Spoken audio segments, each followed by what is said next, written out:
Those halos, there's a statue. Crowd's up first, us yelling after.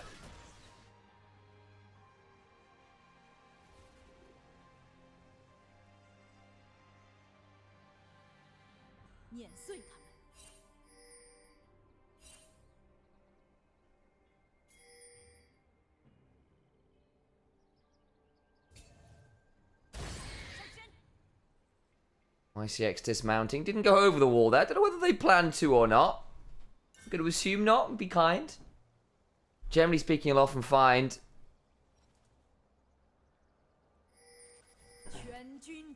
for the likes of...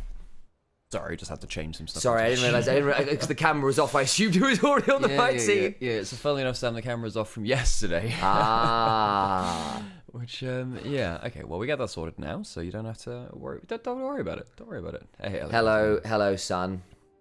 Hi, excuse me. You shall refer to me as parent as indeterminate gender from now on. SQW, hi, Chow. E missing there from hi, Chow in the mid lane as SQW, obviously a very big Yone player. Indeed he is. Had a bit of a mixed old time of it. LGD in general nearly made it to Ascend last split, reminder. They ended up crashing out the likes of an Ascendant WE.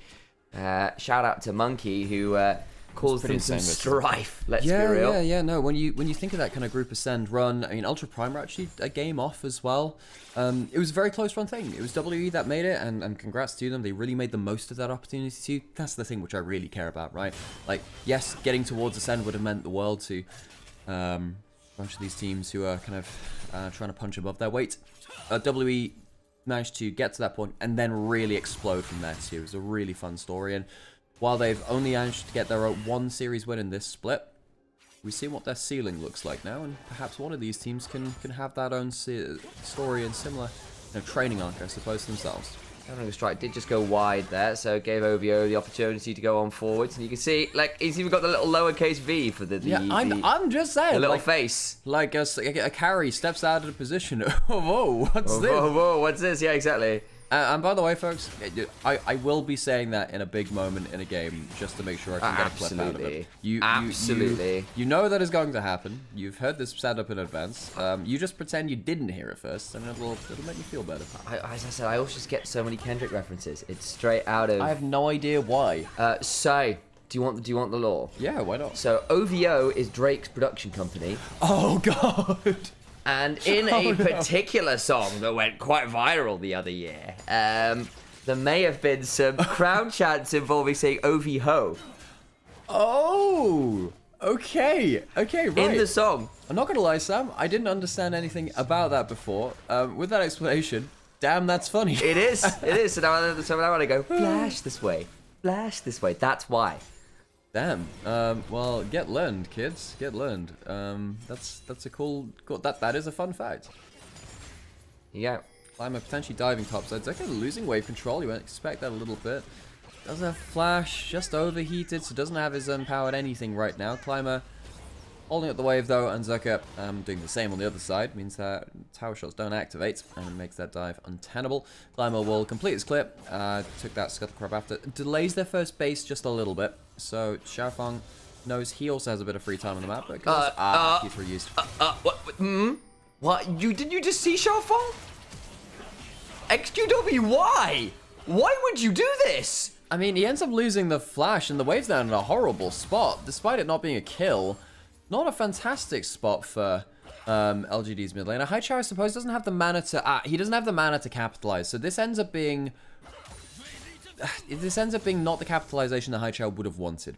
Because what you really would have wanted was to freeze that wave, potentially teleport back in.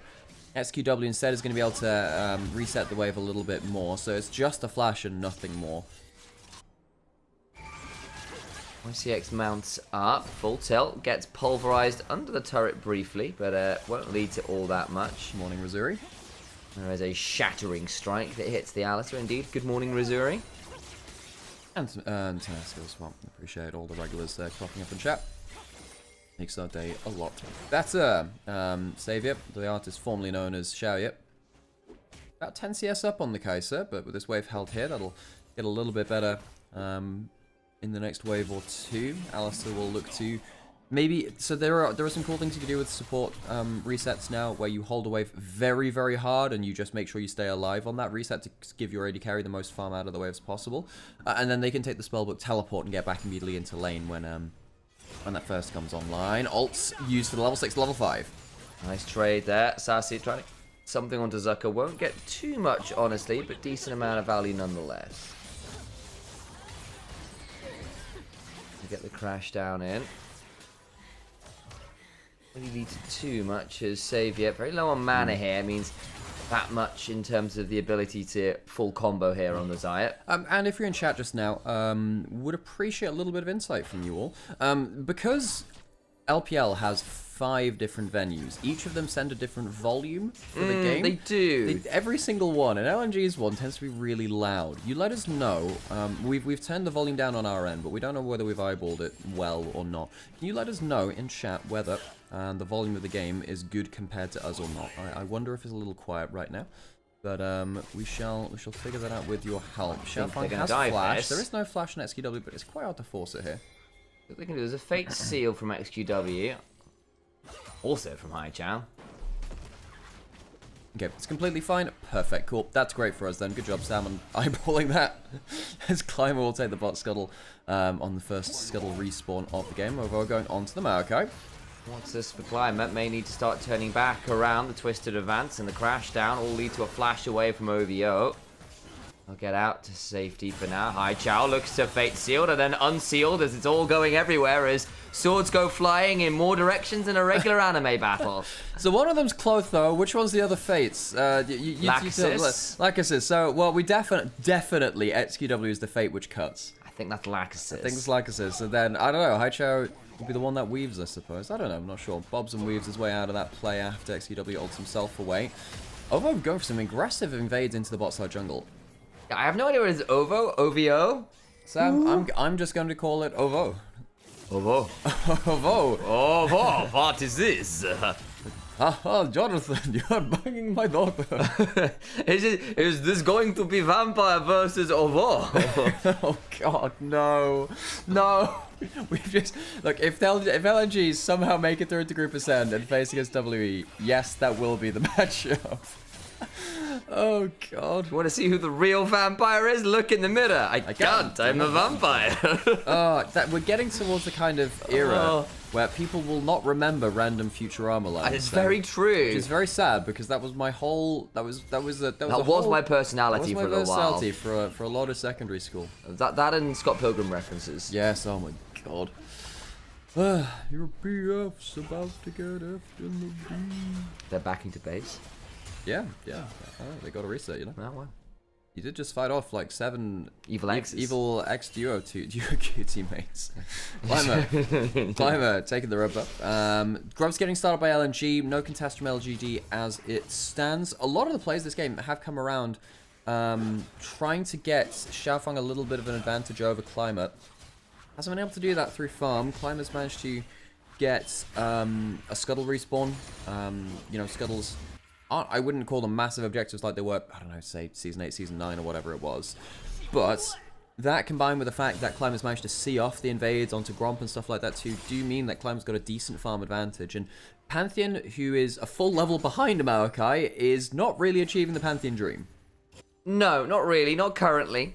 Xiaofang needs to find a bit of value somewhere here at some point, and LNG in general just quietly having a weird old time of it. At the very least, I will say, the Silas laning well into the Yone, up about 10 CS. Again, the Kai'Sa, an okay spot here versus the Zaya, down a little bit, about 10 CS so, but that's not the biggest deal, and Kai'Sa early happens to that champion into a lot of matchups because her ability to get access to the wave is somewhat mixed, shall we say.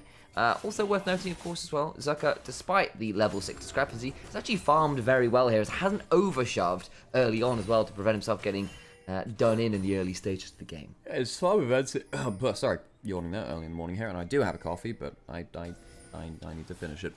I need to get mine actually. Yeah, mate, you can go do that at any point. I will take over the reins. I just quietly leave and just just let you do the thing until I see fit. Okay. What side? Potential play over has level 6.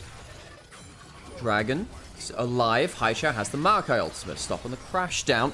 YCX going to get comboed up fairly effectively. Does have a flash to get out. Pantheon's going somewhere and goes onto the Maokai. It's been rooted up with his own ultimate. The synthetic grasp and the Grand Starfall will force the flash out of Climber. Double flash down LGD. Less tools to play around. Their jungle support now. Can LNG translate this into a dragon? Well, they're not doing it right now. Don't want to lose a cannon in mid-wave, I suppose. Savior going forwards. Good damage there onto the Kai'Sa. Takes off about a quarter of their HP. And then he had about half of it left, so not looking as good there. Heal used by Ovo before the Ignite comes in. And I think Ovo's got a little bit too far. Will go down in the bot side river. Doesn't have a flash to use. And LGD will walk away with the first blood onto the new support of LNG. Started with Savior stopping Fish 1, getting back into mid lane. A bit of a greedy path, walking close to the Xayah. Spurs wanted to make sure that they could grab that cannon. Ends up costing Ovo Subiter his life. Ooh, ult miss from Sassy, goes unstoppable. Haichao coming topside, has flash. Sassy does too. Clears out the wave though, does Sassy. I don't think he's going to live. Flash away. All it will do is make sure he dies a little further away from the two people that came to diving. Haichao, good play there, good roam timing. This will allow them, with 3 grubs, to get another plate on that top side outer turret. YCX now up in this top side. Collecting a little bit of, well, at least stopping the next wave from being crashed into turret. XQW trying to take something on the bot side. Does take a plate, but doesn't have the 3 grubs to make this a trade up for LGD. Dragon was taken from LGD, of course, in the midst of everything that happened around that kill on Tovo. Despite Climber and YCX losing their flashes, felt like LGD got the best out of that Dragon trade, actually. Big ultimates were used by LNG. Didn't really capitalize after. Anyone out there in chat have favorite memories of LNG and LGD? Both these teams have been, when LGD were 2015 and 2020 LPL champions. The joke was, hang on, whoa, I just completely forgot about this. We are in the year of our Lord God, 2025. The big 25, as they say. LGD are a team which win in every multiple of 5 year. Now, they're currently in Group Nirvana, but LGD won in 2015, won in 2020. There was a whole meme about, wow, they'll just fall off until they scale into a year ending in 0 or 5. Perhaps this is their year. Perhaps they could do the unthinkable. They won in 2015 summer and 2020 as well. Another invade onto this Gromp as Climber still retains decent farm, but has fallen behind Xiaofeng now. Climber will secure that Gromp, though importantly so, and goes even in levels and XP with Xiaofeng, who remember was really far down early. I don't remember a lot of them. Well, yeah, LGD, it's been a while since they've been relevant now, sadly for them.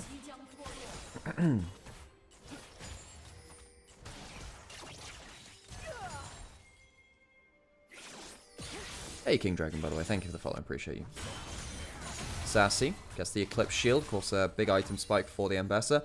I will say, I think that Eclipse as an item is incredibly overrated right now. The item's had so many nerfs over time.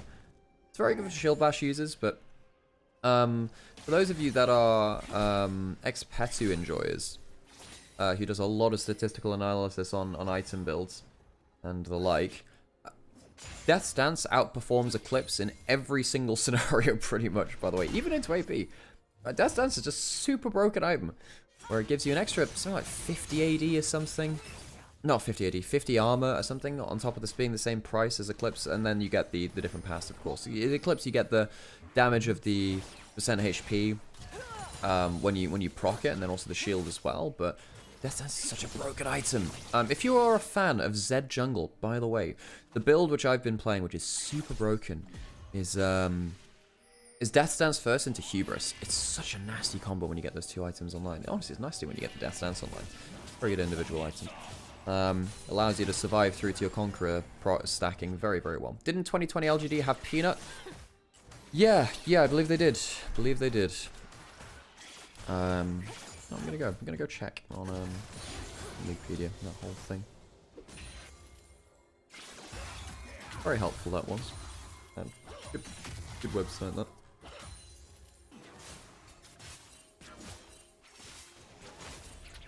When did LGD do their thing? LGD lost in the 3rd place match. What happened in... I guess they didn't do it in 2020. When did they get their thing then? Oh. They did make it through to Worlds though. They did make it through to Worlds. Flash forwards, massive engage from Ovo, but guys, has he got any follow-up? I'm not sure about that. Herald's gone down, Equalizer, but is only on to Savior. SQW joins the play, Flash out from Fish 1 to see him to safety. 1-for-1 as it stands, but LNG, the ones which lost their mid laner. Climber, though, will die in retort. Jungle support down. Savior doesn't have that much to play around. Has Flash. Xiaofeng doesn't have his W loaded up, and that's a bit of a sad ultimate then going into it. So Herald and 2-for-1 for LNG. LGD, if they do want to make it through to Worlds in that multiple of 5 year, as the meme goes, LGD always make Worlds in a multiple of 5 year, they're going to have to do a lot of shaping up. Now 1,000 gold behind, 3 grubs and a Herald to the side of LNG, mean that they very easily take the mid lane to outer turrets. Malkael came through it first, as I was talking about Peanut on LGD, so I missed a little bit of that, but we had the Natures and the Synthetic Grasp.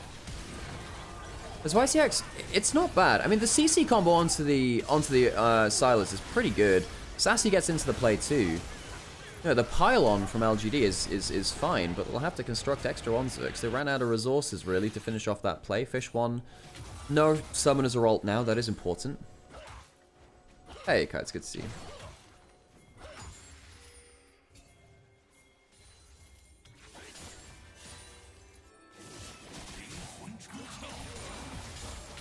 XQW.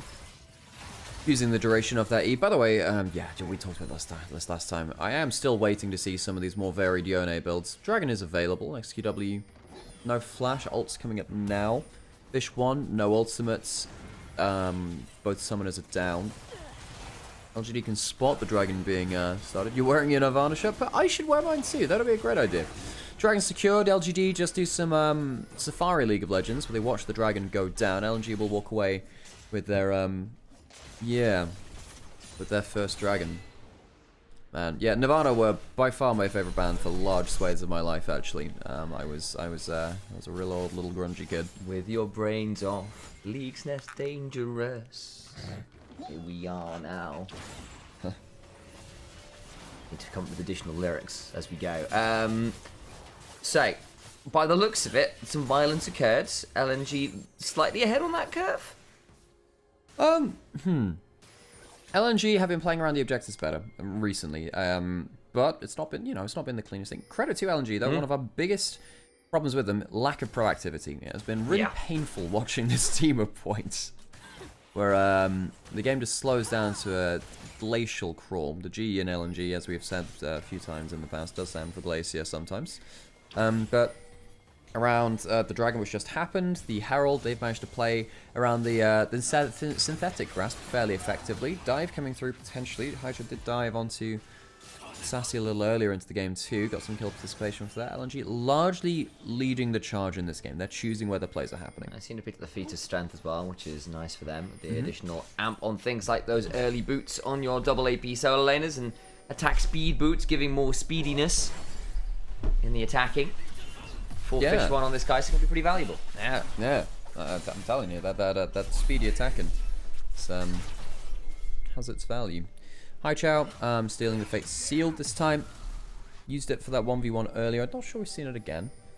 Rageblade completed for the Kai'Sa. Now we're talking. Now we're talking. Savior should be fairly close towards the Flicker Blade's second item as well, which is important versus this kind of comp when you're against triple melees in the Pantheon Silas and the Alistair. The Rumble sort of counts too, but obviously the Equalizer makes that less relevant. But having the extra movement speed from tier 2 boots and the Zeal item completed really help the Zyra, especially if you get your W active as well. Means you have a surprising amount of mobility to outpace an Alistair walking at you or Silas as well. Most of the time you're still forcing your ult in those defensive plays, but gives you some extra options. Does indeed. Comes the Void Seeker. We'll tag Savior briefly. Doesn't lead to all that much as yet. Wasn't there a famous StarCraft player called Savior? There was. Very much so. One of the greatest of all time, I believe. Indeed. But oh, was that the I can't I never do quite remember which was the one that caused the great incidents? yeah, the within great StarCraft? incident. I don't remember which player it was. I'm always a bit nervous. It might have been that one. Yeah. Harold, do you have a fun article or just interesting? Let us have it. I'd be interested to see what you consider fun or interesting in this case. I trust your judgment. I'm taking his Raptors, clearing up towards topside. Atacon has spawned. Sassy going towards the Maw as that second item, actually. Double AP solo laners with some AP coming through from the... Bloody hell, High Chaz just dead. Okay. XQW just walks at him. Just walks him. Doesn't even need the ult. That is an insanely important mistake coming through from Haicha, who had flash. I was surprised because I thought he would at least use that. Atacon now started. The Nature's Grasp will ward off the approach, and LNG lose a kill and the objective. Look for some more. Public execution goes wide because Xiaofeng flashes out, but oh dear. Zucker, I don't know whether you can be there, dude. I'm not sure either. There is a Rel with Flash Crash down, no Magnet Storm over at that Grand Starfall, but LGD are buying into the fight. And Xiaofeng's kind of going the other direction while the Ambassador runs away. She's got so much mobility. OVO is just looking, oh no, what is this damage coming for? The Savior gets a decent Feather Caller Storm. Fish one tries to get to Valley, flash a flash on 80 carries, and LGD pick up even more. I don't know, you could have convinced me that LGD had the equalizer, because HOTTOVO. You can take this, Alistair. On to go. Oh, God. Yeah, but holding on to that one for most of the game as the Alistair gets soloed out again. Just left out on their own. The top side, though, I just don't get it. Basically walks into a... I mean, the E pop back was insane. He just disrespects the E pop back by a factor of probably 10. He just doesn't expect to do that kind of damage. Well, they could have been a bit more wary about where they were putting their pink wards down. They weren't in the pink ward pony club. There was no value to be found. No. Oh, I swear to God. What kind of horse do you think Rel rides? Do you think it's a Chapel Rowan horse? I'm out of Chapel Rowan puns at this point. I'm sorry. I have to say I don't know that many, but I thought deserved that one. Yeah. I knew the Pink Pony Club. I know that, but the problem is every time I listen to the Pink Pony Club, keep on hinting at the Pink Pony. Yeah, exactly. Pink or Pony Club. Anyway, there is an issue where they got the da da da high note. I don't know is that one. No, I have no idea, Sam. So normally, Sam, when you start, going into these references, which happen very quickly, look, the dragon's gone down, but we have more important things to talk about. It's not that song. That's fine. Okay. I'll come back to it later. You can wait till after the game. Yeah, the thing is that when I don't know the reference material you're going towards, Sam, I then understand. I then understand what other people hear when we're kind of like speaking a million words a minute about something which is just not relevant. Stop laying out. It's sorry. We're making it relevant. No, I know that, and I do, for the record, find it very entertaining. I do spare a thought and some feelings for the people who have no clue what's going on. You know what? That's a reasonable point of view. Unfortunately for those people, I will not change who I am as a person. All right, let's take stock of what's happening in items. Rumble's gone towards a bit more of the Battle Rumble build, going for the double damage up with the Leandries and the Riftmaker, rather than going towards something like a Bloodletters into the more Mortars, which I think would have made some sense, and especially when you have the double AP solo laners yourself, perhaps that would make a difference. But the extended fight value and the Omnivamp that can come through from the Riftmaker are very important. Xiaofeng, hang on a second, might get caught out. Well, he's definitely going to get caught out by the Ambassador. Markayot follows up, and that is a dead Pantheon. Nice pick up there on Panth, who goes down. LNG, last few minutes have not been very pretty for him. No, and they were being more proactive. Now they're walking up onto the map, and they're just not supported by teammates. Xiaofeng has no one nearby that can help him out. The Maokai ultimate was about to get dodged, but Sassy confirms it by locking in the ult into that. Now Maokai ult in response, just to make sure that the tower isn't pushed heavily in the mid lane. Traded towers on side lanes. Zuckel takes the bot lane outer. XQW the top lane outer. To go back to Chapel Rowan briefly. Yes. I remember the song. It's Good Luck, Babe. Oh. And it's got this line which goes, Good luck, babe. It's really high up. But it's exactly the same cadence and phrasing as da-da-da from I Would Walk 500 Miles. And as a result, I have now got all of my music friend group to just start singing 500 Miles. Whenever that song is on over the back of it. That's great, Sim. So just, you go listen to Good Luck Babe by Chapel Roan, realises I would walk 500 miles and be haunted forever as a Fate Seal comes on forward onto Hai Chao.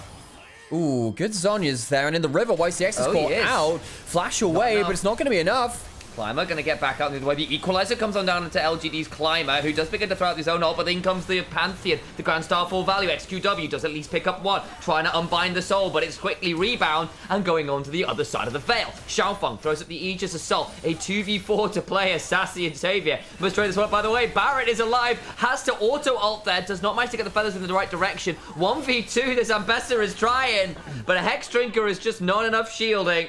And Barrett is up, and LNG about to pick up the exceptional throw from LGD. Yeah, they just overextend trying to catch out Hai Chao. Last time, that's what led to their big win. This time is what ends up seeing them into the abyss. As what, 4 members die from LGD for just Hai Chao on the other side. Saver is over here, but without his ultimate, all he's going to do is see the Baron go down and not get that much done. Can maybe try and find a better value. Gets a Magnet Storm. It's only really onto the Alice, but they will get one off that. Savior, though, is unfortunately eating a lot of damage on the retreat, and so they can only get rid of the Alistair. Minute and a half until Dragon. We might be just going again. I mean, in LGD's interest, they probably would want to do that because they want to make sure that the Baron is not just used to encroach on the map. They've been pushing up on side lane so far. They've been getting good use out of XQW's Yone, who for me I think has been player of the game so far. He's been very good in his 1v1s and access into team fights, but a right hit, they go on towards Hai Chao, but the supporting cast of YCX and Savior get a little bit waylaid on the way up there, and YCX dies. Savior can't get there quite in time. The response from LNG is quick, it's effective, and this time they do support their member who's picked off first. Savior here on the retreat. Look, it's the right time to press the button. You just need it in the other direction. If you have the feathers to threaten Zucker and OVO, maybe you can get a bit more damage on there. Sassy does a decent work in the 1v2, but it is a 1v2, and you don't realistically win those at this point. In fairness to Savior, he had just used his feather pullback then. I don't know whether the Flicker Blades have given him enough cooldown, so I don't think realistically he gets another feather pullback.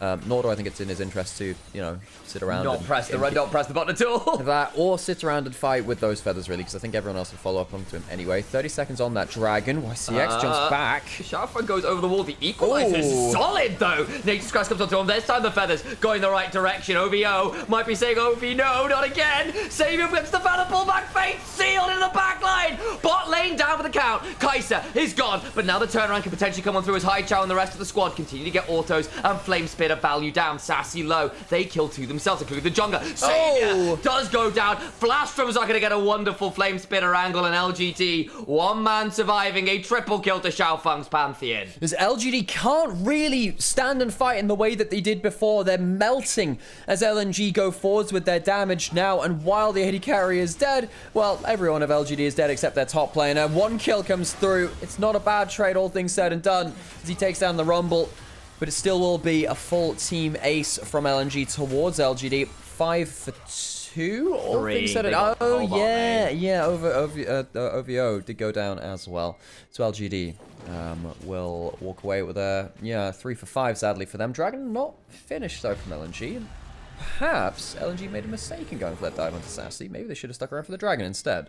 We'll see, because LGD just going to come right back at it again. Let's have a look at this again, because I thought the start looked okay for LGD once they got off the Equalizer. You know, you buy the Pantheon W, but I mean the Equalizer does tag onto 3 people, which is pretty insane. It forced them into a retreat. Hai Chao goes through because the E connects, the Ambessa ult misses, so the Silas doesn't get locked up there. Yeah, XQW does go onto that bot lane, but I think the Equalizer damage has been too much racking through this, and people like Xiaofeng have a crazy amount of cleanup damage, as does Zucker with the extended fight build. This is Battle Rumble. Jesus Christ, the Flame Spitter damage. Once you get the Leandries and the Riftmaker fully ticked up, the amount of extra damage you get from them is insane. You get something like 14% increased damage, which is a hell of a lot. On to the Dragon we go.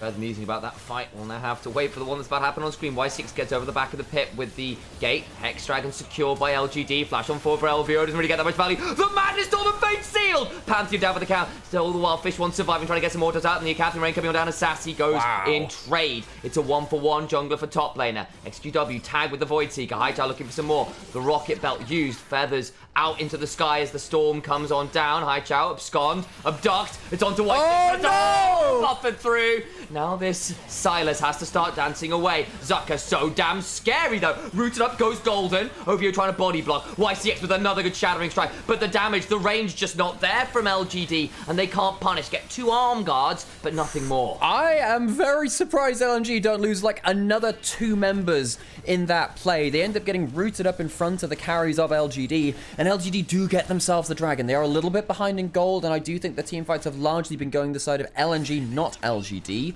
But LGD get themselves that dragon, and that's a bit of a warning shot there. That there are items ready and available for LGD. I guess we haven't stuck in and talked about them for a while, but you have the Infinity Ocean XQW. Savior also has the 3 items too, and that means that the burst is absurd if they get the right targets. The Markel onto 2 split members, and while Haichao gets the Synthetic Grasp on the other side to try and stop some of the follow-up, you're not stopping the Yone.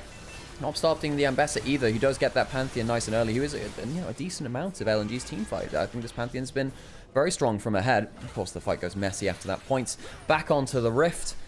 Even, it's a small-ish gold lead for this point in the game. Earlier on, 3,000 gold obviously makes a huge difference, but now you're 2 dragons down, you're only 3k ahead. You're not relying on this gold lead in the way you were earlier. And look, it's more about where the gold is, because at the minute, the Pantheon and the Rumble are a long way ahead of the Maokai and the Ambessa. Maokai doesn't need as much gold. On the other side, I'm looking at this Yone, I'm looking at the Zyra in a good spot, and that TP is interesting. Grand Starfall, TP comes on forward, Featherstorm is there, Sassy now looking for an angle, flash away, Haichao with his own stolen Featherstorm, just about gets a kill on the Zyra, will trade his life out, the double pulverize, comes on forward, XQW fate sealed away as he had to rebind his soul, YCX flashing on out, Zucker though, standing, firing, burning, can't get another kill, but the health bars of LGD are dicey to say the least. 1 for 1, but it's the AD carry that goes down, and I think that's more valuable for LNG. Despite them losing their mid laner, they still have Fish 1 with his... I can't believe we're casting a play called Fish 1 as well, by the way. Yeah, sure. Okay, cool. LNG, your bot lane is made to... Yeah, we lost PP God, we gained Fish 1 and Ovo, what's this? LGD have a little bit of vision towards that. Fish 1, standing by. Fish 1, standing by. Fish leader is standing by. Who would be Fish leader, Sam? Fizz, I guess. Narwhal Squadron. That'll be the Y-Wings in A New Hope. Lock our buttons to attack position. I've said this before on stream, by the way. You know, this is for chat. I know you know this because I've told you this a bunch of times. Sure. The reason why X-Wings in Star Wars have like the opening and closing wings, like the lock S foils, is because George Lucas wanted to make it, because the original Star Wars was very much inspired by Western movies, by cowboy movies. Wanted to make it look like a spaceship could draw a gun from its holster, so the wings snapping out. It's like drawing a gun. It's very cool. See it. That is really it is really cool. Yeah. So lock S falls into attack but get positions. That's yeah. For all the misgivings about George Lucas as like a director, as a visual, that's a lot of saplings. Yeah, look and at that sapling bush. They go kind of crazy actually. Barrett's now stood up by LGD, and I think if LGD get to stand on an objective around the Zyra ultimate, they're pretty happy with that. Yeah, they are. A reminder, they've got Maokai, they've got Fate Sealed, they've got Magnustorm. It's not a fun combo to try and get around. It's just going down. They don't want a face check, clearly, and they've just gone, well, I guess we give it up. They give everything. They're currently on vision. Can they go for a Pantheon ult on the split recalls? I think they can, potentially. No, not quite. Not quite. They'll get the Pantheon ult now, but it's too late. Dear. LNG, the last minute, letting the Baron go for free and failing to do anything on the retreat. That is a bad look for them. LGD back out onto the map, close that gold lead a little bit. In fact, they have a Spirit Visage on XQW as his 4th item to increase the shields, the healing, and his magic resist against the double AP solo laners. LGD, they're taking flight. They're looking good now. One's with the Zyra, I suppose. See how that all tracks, because 30 seconds on Soul is what's going on for LGD. They were not willing to contest around Baron. They have to be willing to contest around LNG. This would be a historic collapse. I mean, I say that. It's a hell of a collapse. But it would be LNG. Haichao on the flank. I don't know whether he was spotted. I don't think he has, but he is now. He has now, yeah, and that is a scary angle for him to be on. I'm not sure which ultimates he has available, but he is beyond level 16, so he has a ton of different ultimates available to him. Sassy does end up getting tagged there by the Rumble. Loses about 10% of their HP. Ovio on the other side, though, in a potentially dangerous spot. Haichao also looking to come on forward. What ult will he be stealing? One of the Nature's Grass, the Fate Sealed, something like that. Sassy tagged again. XQW looks to get on top of Zucker. Will chunk out that Rumble pretty well. And could back into the pit. Oh my days, Zucker down to 10% HP. Sassy win again. All the while in the pit. We've got another fight happening. Nature's Grass comes across. SQW survives. Fate Sealed. Climber keeping Fish 1 away from the play. But Mr. Jungler's not in the pit. What is going on? Dragon secured by LNG as Climber leaves. Climber leaves the pit. LGD completely fumble the team fight. Sassy goes on a one-man mission to try and finish off Zucker, which I think throws the team fight. Sassy wasn't there to help out his AD carry. Everyone left Savior to his own devices, and LNG pounds on the opportunity. They'll take the dragon, they'll take the fight, and this could just be the end of the game. Remember, they have 3 grubs. I have so many questions. It looked like a great initial chunk onto Zucker. Sassy there to try to finish up, but then what happened in the pit? Okay. Well, it's not going to be the end of the game, so we'll get to see a replay quite quickly from this. As LGD, that should have been a sitter for them. Zucker getting chunked out. I mean, at bare minimum, LGD should have just said, okay, we've taken the flash and the ult. Not the ult, but most of the HP off of Zucker. He can't stick around for the flame spitter, and while he can throw an equalizer in, should be happy with that. We'll look through into that replay. Surely we will. Sassy missed an ult onto a flashless Rumble by a factor of about 15 degrees, I think. XQW jumps over the wall. This bit is good. Gets a ton of damage onto the Rumble, which has largely been carrying LNG's damage profile. This bit is really good, but then why are people not protecting the landing point of the Oni? I think that's a mistake. Sassy misses the ult on the other side of the pits, and you can see that because Climber goes over the wall, he's not there to protect the Xayah, and the Xayah goes down. So I think Sassy, he goes well out of place. I think that the rest of the team really should have done more to protect the Yone. And LGD, that was a team fight set up massively in their favor, especially with the end of that Baron buff, and they throw it. Credit over to Haicho as well, had a really good angle on the stolen Nature's Grasp there. That synthetic grasp angle was fabulous. Got a lot of value at the back end of the play as well, ended up mitigating a lot of what should have been very easy setup with their own Nature's Grasp, but LGD fumble what was a pretty easy situation to be in, and now find themselves down a lot of the gold they had kind of recouped. And I know it was a cover song by Nirvana, but it does feel like we're seeing another rehashing of The Man Who Sold the Game. Is LGD. One of the Man Who Sold the Game. Well, very, very good song, by the way. It's David Bowie, I think, was the original. Yeah. Never did listen to that much Bowie. I've listened to more over time, but it's not something I listened to growing up, but I very much understand his influence. Ziggy Stardust. Guy, as a fashion icon, was actually probably more influential than many other things. The bit I probably remember most vividly is that quote of him saying, being a rich rock star married to a supermodel is an amazing life. Yeah. They'd be right. Oh, did Metal Gear Solid? I actually haven't played the Metal Gear Solid game, besides 5, which is a sad thing. We didn't have the games growing up, but wait, did Metal Gear Solid have a thing about the Man Who Sold the World? Is that a thing? Not possible. Huh. That would be a very Kojima thing to do. Kojima does like referencing pretty much anything and everything. Like, he's also not exactly subtle with his names, is he? No, not really. Not even like joking. He's got a guy called Die Hard Man. Oh my god. Gosh. Ult on the top side from Zucker to chunk out Savior. Of course, Rumble ult pretty powerful at doing stuff like that. And in late game, once you have the third rank your ultimate, I mean, you can see it's already a quarter off cooldown. If they think, well, I'm not going to do that much else with it, can be valid. Of course, you don't want to fight while it's down now, but 3-item Rumble going on 4 items is very, very strong. W unbinds his soul briefly, clears up that wave, and I think, understandably, when the map is a bit dark, you just play a little bit safer as the owner. You've got that capability. Death Cap and Rift Maker on high chat. That is a scary Silas. Yeah. If there's one good fight from Savior, pretty sure LNG will lose. However, they've got a lot of tools to make sure that Xayah does not have a good game. And they've been doing that pretty well most of the time, actually. Even when they've been diving into LGD, which is Xayah's comfort spot, they've just been struggling to get damage down because it feels like LGD have not been peeling fantastically for their Xayah. LGD trying to get some brush saplings down, or just regular saplings, really, to make sure that they can set up for the Baron coming up in about a minute.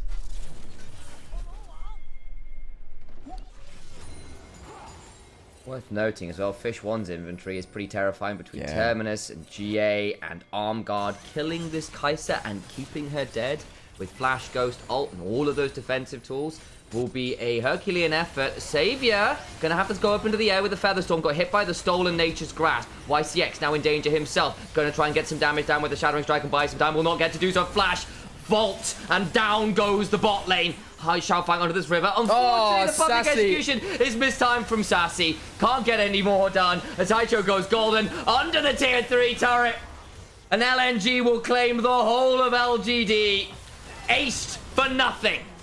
LNG will find their team fight. It's not exactly the timing they wanted as Hydra tried to flash and save Zucker, but he can save himself. Thank you very much. Nexus turret's in sight. LNG 1-0 up in the series.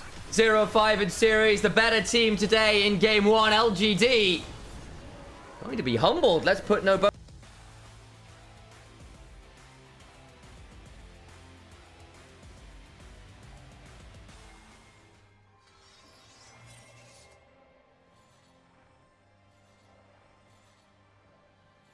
Nice skybox there for LNG's arena.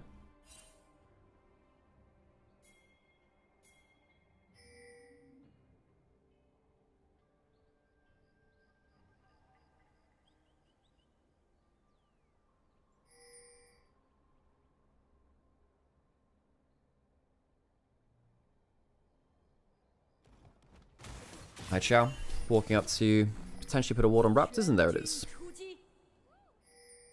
In Bloom is a good song. In Bloom is a great song. Also, the music video for it's really good.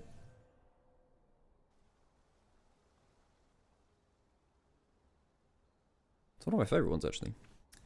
He's the one who likes all our pretty son. Then again, Nirvana has a bunch of different very cool songs. One of my favorite Nirvana moments, by the way, was when they were on tour. God, I think it was somewhere in South America, and their support act, which was like an all-girl rock band, got booed, and Kurt took serious issue with this, and yeah, didn't play any of their hit songs. It was like, yo, you disrespect our support act, we ain't gonna take that lying down. He was very good at that. Time Lord, thank you so much for the resub. Good to see you again. Thoughts on who's gonna win this game? Well, I think LGD scale better, but LNG, they have good combinations. They have very good point-and-click CC. You know, Ovo can start off a CC combo. I also think LNG have decent lane matchups. I mean, the Sivir can sometimes struggle a little bit with the Jinx, because the Jinx, yeah, the Sivir can struggle to interact with the Jinx that much. The Jinx will kind of just keep on doing her thing. Jinx is better at the 1 to 2 item mark than the Sivir. Obviously, as it goes later, Sivir and Jinx somewhat have scaling parity. Now, both of them have different utilization. And Sivir can enable her team very well, but Jinx with one reset just goes crazy. Why no LNG Jax? I mean, Jax can be a little bit tough to play against Sivir Azir. Like, he can struggle to get onto those carries. Then again, it's not like Renekton can't as well. Renekton gives you better early game power, in fairness. And this comp from LNG looks like it is about to, you know, it is very much about a little bit more early power than LGD. They have the scaling factor in the Jinx too. Zenith Blade misses from YCX. Zap on the other side misses from Fish 1.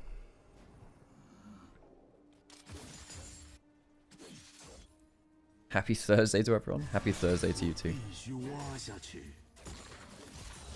Level 3 hit. Zenith Blade does hit this time, but the hook cancels it out. YCX not quite in range to get the Q onto Fish 1. Gets it onto Ovo instead, who sits and applies the whatchamacallit, the passive, to stop Leona from walking up as far.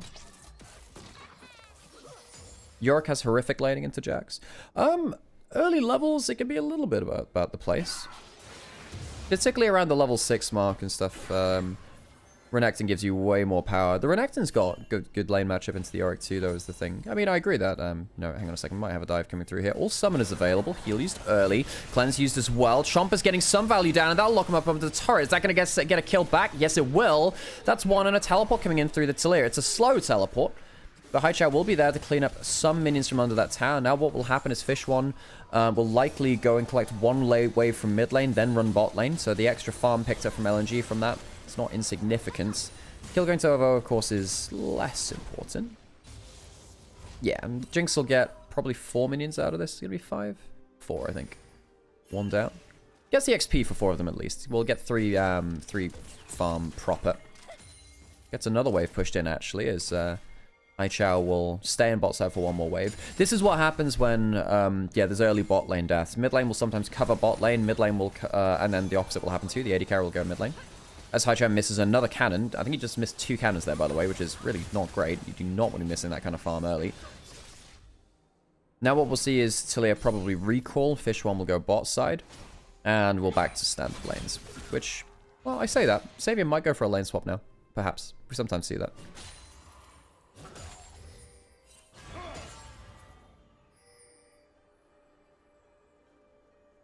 Counter-Strike is a very cool ability, Harold. I do understand that. But when you're going around the Grubs fights, Herald fights, stuff like that, Renekton is very, very powerful. So we're not going to see a lane swap from LGD. I was wondering whether we'd see that. Sometimes it's worth doing that. Because Sivir is very good at insta-clearing waves. Then again, it's not like Jinx isn't. We've got a slight audio desync. So what I'm going to do, folks, just very, very quickly, as things are chilled out just a little bit more, we'll... I hope we don't see a dive as we do this right now. I'm just going to restart the stream just so the audio resyncs back up. Don't you worry. We'll be here and we'll be here in time for the dive. Xiaofeng pressing that S key. Big wave here. Level 6 Zucker. Very good at setting up dives and stuff like that. The W's not fantastic. That up procession. There is a flash from Sassy. It is not going to be enough though. And the Yorick will lose a massive double-stacked wave under this top lane turret. Zucker off to the races as Xiaofeng picks up the kill. But more importantly, the farm lost by Sassy is a critical loss for LGD in this early game. YCX and Xavier pushing in bot side, but they'll go for another dive themselves. There are chompers. Good hook to cancel out the Zenith Blade. Xavier tanking. That's not going to be enough to turn around the kill, but it's not enough. Damage now from LGD. Flash forward from Ovo. Gets some CC down. Xin Zhao tanking aggro. Again, no, it's on the Leona, excuse me, and they will get a second kill onto the Jinx as LNG do not cover the bot lane dive for a second time in a row. Like a tight old early game right now. Might leave for this Renekton is good news on that front, I guess. The problem is, of course, that this game is not going to be about that top lane matchup. One would imagine post a certain point. Yeah. It's a Sivir Jinx game, and one of them is significantly ahead of the other. Yeah, LNG putting a lot of resource into Zucker, who is a great player and often been the sole shining light on LNG, really. LGD, though, setting up Xavier, has a cull, is already ahead in gold. I think that the Jinx gives more to an early game fight than a Sivir does. But when you start falling behind like this, when Fish One's been dove twice and there's no cover from LNG, that's a big issue. Because now the Jinx is going to take a little bit longer to reach the power spikes, which the Sivir will be farming around. Does get a triple stack wave though under turret, and that will very much help. So, the early lead is very much there for Zucker and Xiaofeng, the two richest players in the game right now. That's what they get for getting involved in the early kills. But the problem, as we've kind of noted, is Climber and Xavier not miles behind either. They just switched up the rankings. You've got a Cullen inventory for this Sivir to try and accelerate past the early leads and the early BF sword as well. That all feels very, very nice for LGD's bot lane. Oh my god, we have like a Shuriman general strike with Renekton fighting against Azir. The employees are on they're on the warpath. Trickle down Sandonomics. Question in the chat as well. Which players have very similar names like Zika, Zeka, and stuff like that? Now, the big one was Closer and Closer. Xiaofeng going forwards, not pulling the Cyclone just yet. There is a flash on Leona. We'll force it here. So that's ult for flash. Not that much HP taken away from Leona, so I don't think LGD feel that bad about that trade, actually. Yeah. The one, of course, we've got Xiaofeng, Xiaofeng, Xiaohu, Xiaohao. There's a lot of Xiaos. LNG do not have flash on their support either, though. But the Zenith Blade not hitting that. There are no ultimate just yet from that Leona. I think LGD did have an angle to look for a fight there. They popped the Sivir ultimate, but not able to get anything from it. Yeah, and I think Haichao just ended up being a little too threatening there at the end of it. He said, look, I've got Unraveled Earth. You go across this will be a pretty miserable time. Yeah. Question in chat as well from Tanaska, which is a very valid one, actually. With Zucker being such a talented player, why do you think he never got a spot on a bigger team when LNG started failing? Because I think LNG were meant to be a big team. They have their own arena. They've been to Worlds multiple times, and Zucker has been a core of a lot of their success when they have been winning, actually. I think that when they've been failing, he's still been there. And then I think the big issue is just look at the top lanes of the other top teams. You have Weibo with Breathe, they're still happy with it. You have Bin, who's on BLG pretty much permanently, I'd imagine, at this point. You're never replacing 369 on whatever team he's on, realistically. Shy. Yeah, Flandre and the Shy have been great too, and despite the fact that I think Zucker is good, I don't think I'd put him like as a top 2 top laner. I'd put him top 4 at his best, I think. And I think you can test them. There's points where, you look at the LNG JDG series back in 23 summer as the clean feeds again just struggling a little bit today. Damn, that's need any more JPEG with that? No, I don't. I can cast pixels. But Zucker was really, really good around that sort of era. Potential of Climber jumping onto Haichao if he goes a little far, but we'll pay respect to that. Dragon alive, of course, and that'll be on both teams' minds.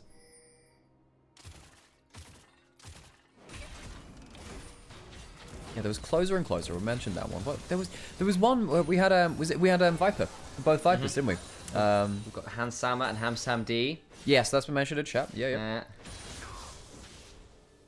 Yeah, there's been a few of them around, really. The problem is, like, not all of them have played at the same time or in the same region to make it noticeable, is the thing. Do we have Zeus and Zeus, one with a capital, one with a smaller one? That's really? kind of funny. However, again, I don't think they've ever played with each other. Yeah, there's Way and Way is and very funny, and then Big Way as well. And Big Way as well, yeah. Why does he not simply consume why doesn't a Big Way, the largest of the ways, simply consume the lesser ways? Omicron per CIA, shout out to you somewhere out there in the galaxy. But XQC and XQW. Yeah, but they're not even in the same game. Does that matter, Alex? Yes, it does. Oh, I suppose we could back when I had slightly shorter hair and I dyed it blonde, I did actually look not dissimilar to XQC. That's actually, true. I get a lot of baby no money comments right now. Yeah, you get the better comparison from that. Yeah, Probably true. He's a good-looking guy. I could do worse. Divinos, yeah. I also just appreciate how he full sends it into whatever community he interacts with. Yeah. Like, I appreciate that. Dragon started up now. Level 6 is available for supports, importantly. Okay, gonna get the solar flare on down. Now getting some ricochets and some on the hunt rolling. But the problem is the turnaround beginning to come on through for LNG, looking pretty dicey. Climber breaks the crescent guard, looking for the shuffle. Good, flashes away, but nice idea from XQW nonetheless. I was a little bit worried for LGD because the Dragon went down, giving Jinx technically an early passive reset. But for this fight, the Jinx doesn't have first item. Has it now with the Kraken Slayer, but LGD had their own AD carry first item with a 700 gold lead without the call even locked in and completed just yet, which meant that they didn't have to pay nearly as much respect to that Jinx. Later on, if that fight happens, yeah, you lose because Jinx gets that reset off the objective and then kind of goes well. But watch that again. It's not a bad hook and start to the fight. I think it's a mistake to engage onto the Nautilus, not going to lie, but I suppose they don't want to flash Nautilus. I just not Jinx out of her own auto attack, by the way, with the wall. That's kind of funny, actually. Yeah, sometimes it's very strange CC, the wall. It can be it's sometimes very, very powerful. Yeah, they end up losing flashes on the Wukong, the Tilia, and the Jinx, who also had to burn Cleanse. Killed for Dragon, or Dragon for a Dragon and a kill. That's the correct phrasing. Yes. In trade for some summoners, probably still worth, but it is worth just noting, of course, that you can end up in this position where you give up more than you would have liked to in another scenario. Quid and quad, yep. Those ones did my head in for a little bit. I'm like, wait, which one's going international? Which one's blah, blah, blah? You actually just... I know. I've got the wheels on my chair, guys. I'm trying to get myself in position around the mic. It's screwing me up, and Alex is solving it. A little bit of a look there from Ovio on the flash from the Nautilus. Won't find it. And now instead we look towards the Tri-Brush and a potential angle towards the top lane turret.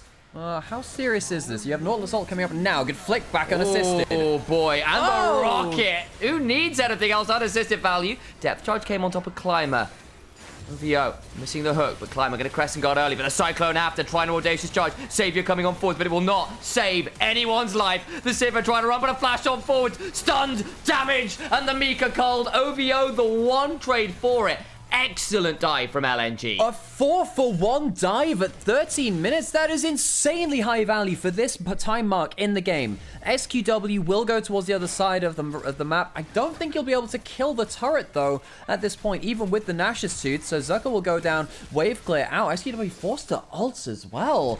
Didn't get the turret either. Things falling apart for LGD as suddenly now Jinx has managed to cut a ton of the gold lead that was there. Zucker is incredibly far ahead on the Renekton. The tower aggro juggling was insane. Haichao is the MVP of this play. He gets a free unassisted shove back onto the Yorick, who would have had a bunch of damage to put out. And then right here ends up tanking the next bit of aggro.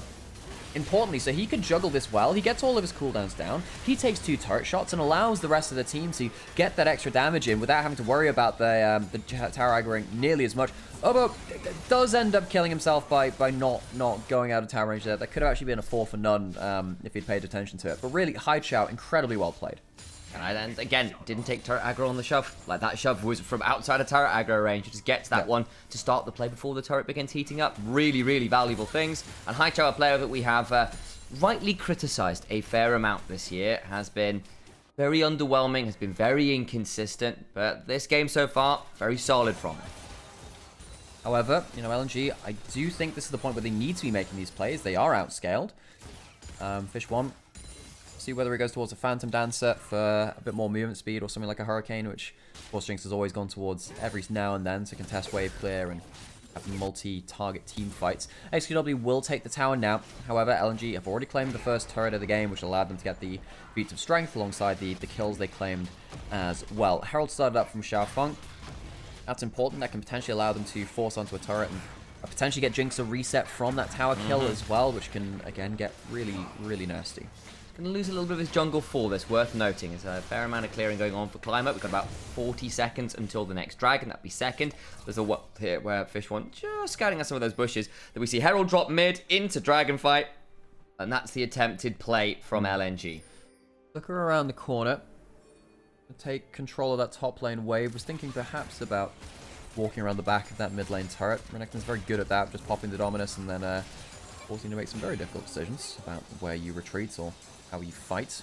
Sivir about to cash in the cull on this wave, has just done so. They're back up to about 800 gold. I think that might actually be second item for Savior on reset should they want it.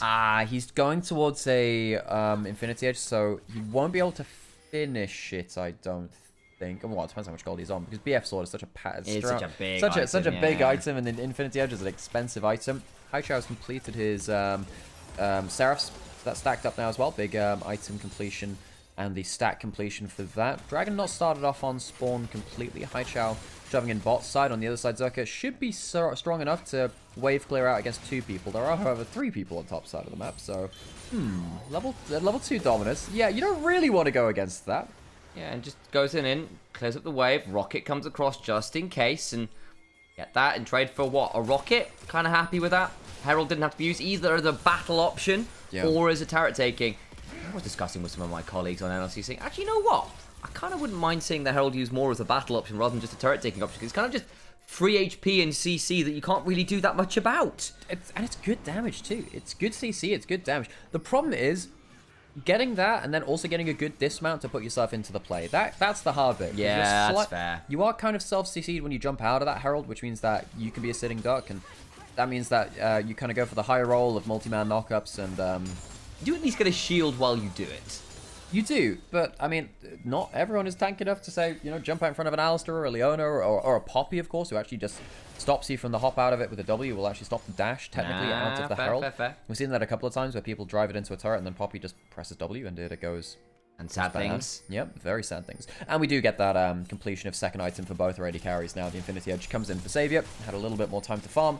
Cleanly gets that. Only just about had enough gold to complete it. But what item that is now for Sivir at this point. 18 minutes, 2 nice items. Wall and blue buff steal and then a shove onto this turret. That's a nice little sequence there. Should be able to get the turret afterwards. Solar Flare flashed away from Haichao. Can't quite get the full turret as LGD here in enough force to dissuade it.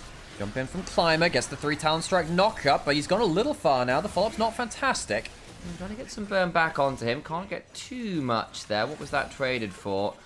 It was Wall. Dominus burned in the bot side. 1v1 versus Sassy, worth noting. Hook just wide. Theo just hunting for him. I think Zucker just pulled that so he could get some better wave clear down on bot side. Now we didn't see a lot of this, but there was a 1v1 and the ult was pulled. Sassy does have flash, might be forced to use it. No Cyclone used from Xiaofeng. Opening towards this bot side, though, with 2 grub LNG tower push. TP top from XQW to try and trade that back. All the while, potential angle onto Jinx, who's getting 3-person collapsed on. There's a lot tougher turrets. Another Hex Soul, by the way, so gates up and available. Can always make timers around the map a lot faster than you might otherwise think. They're going to try and get up there. Is trying not to burn the teleport. Interesting. I wonder whether they just give this tower up, not wanting to overplay for it. Azir getting more gold. That is a scary thing for LNG. Because, again, we will say this one more time, LGD do outscale. I think that having something like the Azir-Sivir combo's damage is really nasty. The Yorick in a bit of a strange position. By being this far behind, I think that they'll never really kind of see the late game golden path as Yorick, sadly, for themselves. Zucker's done very well to get ahead and stay ahead of that matchup. As long as LGD don't get reset on by a Jinx, I think LGD should be feeling still fairly confident. They're only 1,000 gold behind. The Dragons side of LNG do put things into a little bit of a different question, though, because objectives go kind of hard, right? And you get something like if you get something like that Hextech Soul in for LNG, yeah, you're kind of boned. Because like the extra CC off of a random Jinx AoE auto, which can come in from very long range, and then the same kind of thing with like a long range rock from High Chow. That's the kind of thing that locks you into a play. It means you can't escape the resets.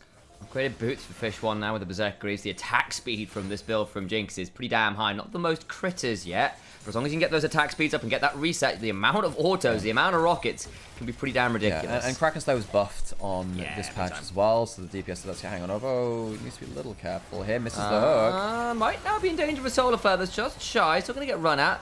Fish 1 looking for some turnaround. They're going to throw out the depth charge on to save it into the hook after, but now he's gone very deep for this. Flash on now, gets himself the shield. The rocket comes on down. Grub's going on to him, doesn't burn away. LGD can't find the kill. OVO, I don't know about that one. Went into a bit of an awkward path into river, hits the vampire special where the hook goes into the wall and puts him into danger. Makes it out alive though, and LGD will lose a heal on Savior, lose an ult on Savior and YCX, but overall getting the flash away from OVO, not too bad. You are now missing those potential ultimates for what could be a soul point fight. Of course, the solar flare not on the longest cooldown this time in the game. We're gonna have ability haste behind it. Should we be calling it Fishone? Large fish, big fish. You keep reading it as big fish. I mean, that's pretty good. Fish 1 is just funnier to say in English, though. Fish 1, standing by. Yeah, it does imply it's like a call sign, or the fact that there are multiple other fish in other roles within League of Legends. Oh, XQW. Yeah.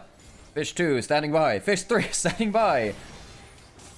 Lock S falls to attack Azir position. Won't quite happen. Is forced to back away an ult, though. And Azir with no ult might mean this Atakan is a consideration for LNG. I don't think you really want to be sat there. I don't really know if you want to be forcing onto that. You will get shredded a fair amount, and then if Ricochet's hit, you die. Dragon available too, which LNG I think I'm much more interested in because that would get them to their third. LNG going to stick around in top side for High Chow to push that out. LNG, on the whole, hitting good items right now. Second item for Zucker when Sassy is behind 1.4k is a big consideration to have. Climb will smite away that Krug. Does mean, not Krug, the Scuttle Crab is the one. Blech. Is it Rift Scuttler as well? I think it's got multiple names. I never quite know the Rift Scuttler is the official name for it. That's its full legal name, you know. W hits onto YCX. LNG not in River for the first time for a little while, actually. Dragon going down fairly quick. They're not going to be able to contest this, are they? Sharpong's around. Dark Procession comes on down. OVO going to get step on force down at 3k HP. The Weaver's Wall comes on down, but will interrupted by that Solar Flare. Flash away from High Chow. Damage onto OVO, who doesn't quite die yet. Reset from Fish 1, who's looking like a shark. It's a big old fish. There's only one fish in this pond, because he's eating all the others. Sassy goes to fall, but the last rites are being donated by this aquatic monster. A triple kill for Zucker, as actually the crocodile will link up with his additional waterborne prey and find some more value. Sassy eventually eats a rock, and it's an ace for LNG. LGD can't close down the backline, and then the backline fights back. Dragon will go over to LNG, and it is a 5-for-1 team fight as LGD gets slapped by resets by this incredibly strong Renekton. Zucker has always been a specialist at this and is now 2.7 thousand gold ahead. That's, yeah, that's a Croc with a big old blade to bring to the fight. So initially, look, the engage isn't fantastic from the Leona.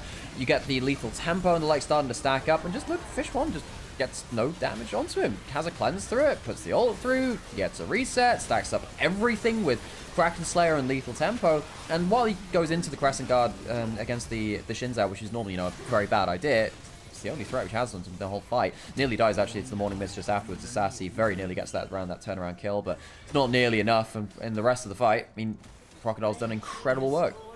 That it is. In fact, Fish 1's going to feel a bit aggrieved with that. Zap didn't quite land, otherwise it's been a very lovely flash into kill onto the Yorick. Either way, gold leads now everywhere you can look, except bot lane, where the Sif is still farming very well. Isn't going to stop this Atakan being started by LNG, though. Want to push their advantage. 4k as it is. LGD coming on over. Right, flick out a Fog of War. Good damage onto the Leona. That Solar Flare not going to hit again, though. That sweet spot. Gonna find the flank angle, gets on top of the Azir. The Cyclone comes on down, and the Emperor's Divide means very little. As Savior needs to try and get out to safety. The Jinx gets a reset, and 2 kills go the way of LNG. God damn, this Renekton is hard to kill. In another point, this would be a dead Renekton. You struggle at this point of the game, at 25 minutes to see things off. Sivir is still around, doesn't have flash of you. Oh, hits a hook. It's on to Sassy, backing away. Atakan really low, and they've stayed too long. Oh, LNG. 2 kills go to them as they tank the Atakan. You should have just taken the kills. Be happy with it. Atakan now leashed, and LNG, who are in such a good spot, throw the objective over a poor overstay. And they're already 20 petals ahead. How much more are they getting from this? Hang on, let's have a check. Atakan plus an extra 10 odd. 31 is their game. And Baron's up, by the way. Yeah, and they'll be able to go towards it. They have fantastic objective damage if they're on it. The Sivir, the Azir, so much work can be done onto these neutrals as LNG. Oh, come on, surely it doesn't end like this. W onto the objective will spot it out. There is a smite from Xiaofeng, and I wonder if that'll make them think twice. Sticking around themselves. Hexgate's allowing this Nautilus to come back on forward. Dark Procession is there. Xiaofeng gets into the pit. Gonna get head, but he's into the pit. He's still there. Looking to trade this one. He steals it! Xiaofeng! Unreal. It's just throw up to throw Atakan for LGD, but the Wukong in the back of the pit. LGD, they saw the line to victory in their eyes. We get the Baron, we can start stabilizing the gold, and then we'll get to the point where we outscale. They lose the Baron, though, as Xiaofeng goes into the pit. I think they could have just stopped DPSing. It was at like 2.5k. I don't know if Xiaofeng would have been able to do that. Maybe the Jinx over the wall gave them the extra DPS they needed. I am so surprised they get away with it, and I'm surprised they get away with it after the start of this fight. Novo hides out a fog of war. It's a good angle from him, actually. In terms of support debuts, it's been a pretty decent one. I think he's had some good engage combos. He has some clubs too, but this Clay gets the Leona off the board, gets the Shinzao off the board, and you get a reset towards that Jinx. Then you overstay. Atakan does an insane amount of damage, and it shreds you as well. Atakan is still damaging them, is probably the MVP of this. Oh, Ricochet. The Ricochet, the 4-man spin to win from Atakan. Yeah, that'll do you nicely. Even without a smite after that point, it was fine. And then smite comes back out onto the board. It's on 2.5k. And yeah, I think you just had to stop DPSing. I think they panicked. Give that chance for that smite to come through, which of course is capitalized. YCX is now under the tier 1 in mid lane and has died. That's unfortunate. All the while in the river, Sassy in a 1v2, slightly dangerous. 3v3 mid lane. Those Onivia getting chunked out low. The boomerang blade flying from Savior. They have killed off Sassy, so now 2 members dead. Xiaofeng, High Xiao looking for a potential flank angle. Weaver's Wall to prevent easy escapes. Do they want to keep shoving this? I don't think so. Decide that's a little bit too much. Take the kills they've been granted and leave it at that. 3 items for both AD carries. Savior got flash, got heal. No on the hunt. Climber and XQW looking to try and find an angle in. Flash for the shuffle. Doesn't really land on the owner, but Fish 1 though. He's going to go down. What about the Sivir? We'll get 2 on the way down, but does fall. All the while XQW dies to the Wukong. The road is a bit more of a bumpy one. Doesn't manage to find the perfect flick back on that Azir. Does his best and will take down that AD carry and support in the ensuing fight, but it's still 3 for 2 in the grand scheme of things. LNG, 20 seconds until Dragon spawns, which would be their sole attempt. XQW will be dead for the start of it, as will Fish 1. Savior down 2. And I think that fight might just open up the Hex Soul. It's way too far, YCX. It's way too far. There is no follow-up. There is no flick back at that point. The Talir's in the position there too to get that extra flick back under turret. And while all this is happening, Sassy dies very easily on the other side. This has been a poor Yorick game from him. Shut down by the Renekton, who is 4.5 thousand gold ahead. Has a Shojin, has the upgraded Merc Treads. We now fight around the Hex Soul. The carries are coming back to life from LGD. LNG, they haven't actually started this on the spawn of the objective, and that means that we might get ourselves a true face-up 5v5. LGD, have you scaled enough, or are you too far behind? Zucker on the flank angle. They know he's there. Can they do much about it? Climber and Sassy trying to stop him. Xiaofeng in the backside with the Cyclone on top of the Sivir, who has got nothing left to do in this game but die. They do kill a Fish 1 on the other side. The full contact team fighting from Climber is good. The problem is you've got a Gigafed Renekton looking to snap up everyone else. The oldest predator in the world, the crocodile, eats them all. And in the Shuriman derby of Azir and Sivir versus Renekton and the Talir, it's the Croc which comes out on top. 808.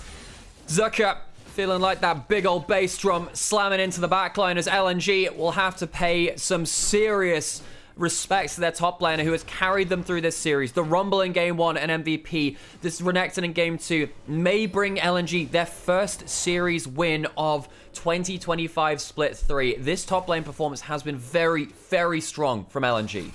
the only unkilled player in the game right now. Let's have a look again, because they know he's coming. They can just do damn all about this Renekton. Great stuff from Xiaofeng. Now, in fairness, Xiaofeng, in terms of other MVP candidates, he's been diving well. He got the Baron steal. Great engage into the backline onto this one, too. He's one of the big reasons why, of course, the Renekton was ahead in the first place.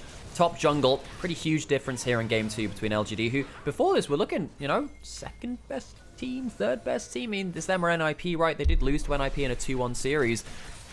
LNG, 0-5. This is a double round robin. You don't get that many games. You have a little more to go. But Sassy. Hexol, yeah, that'll definitely hurt. Sassy has to flash away. But LNG, perhaps mounting a later comeback into Group Nirvana. They would kind of have to go immaculate from this point to be into the upper echelons of Group Nirvana. Finishing, starting 0-5 is no easy thing to come back from. Still, at the very least, there's some pride restored here. Getting a series win matters. You don't want to come out of this split with a completely red record on GOL. It always feels pretty dire.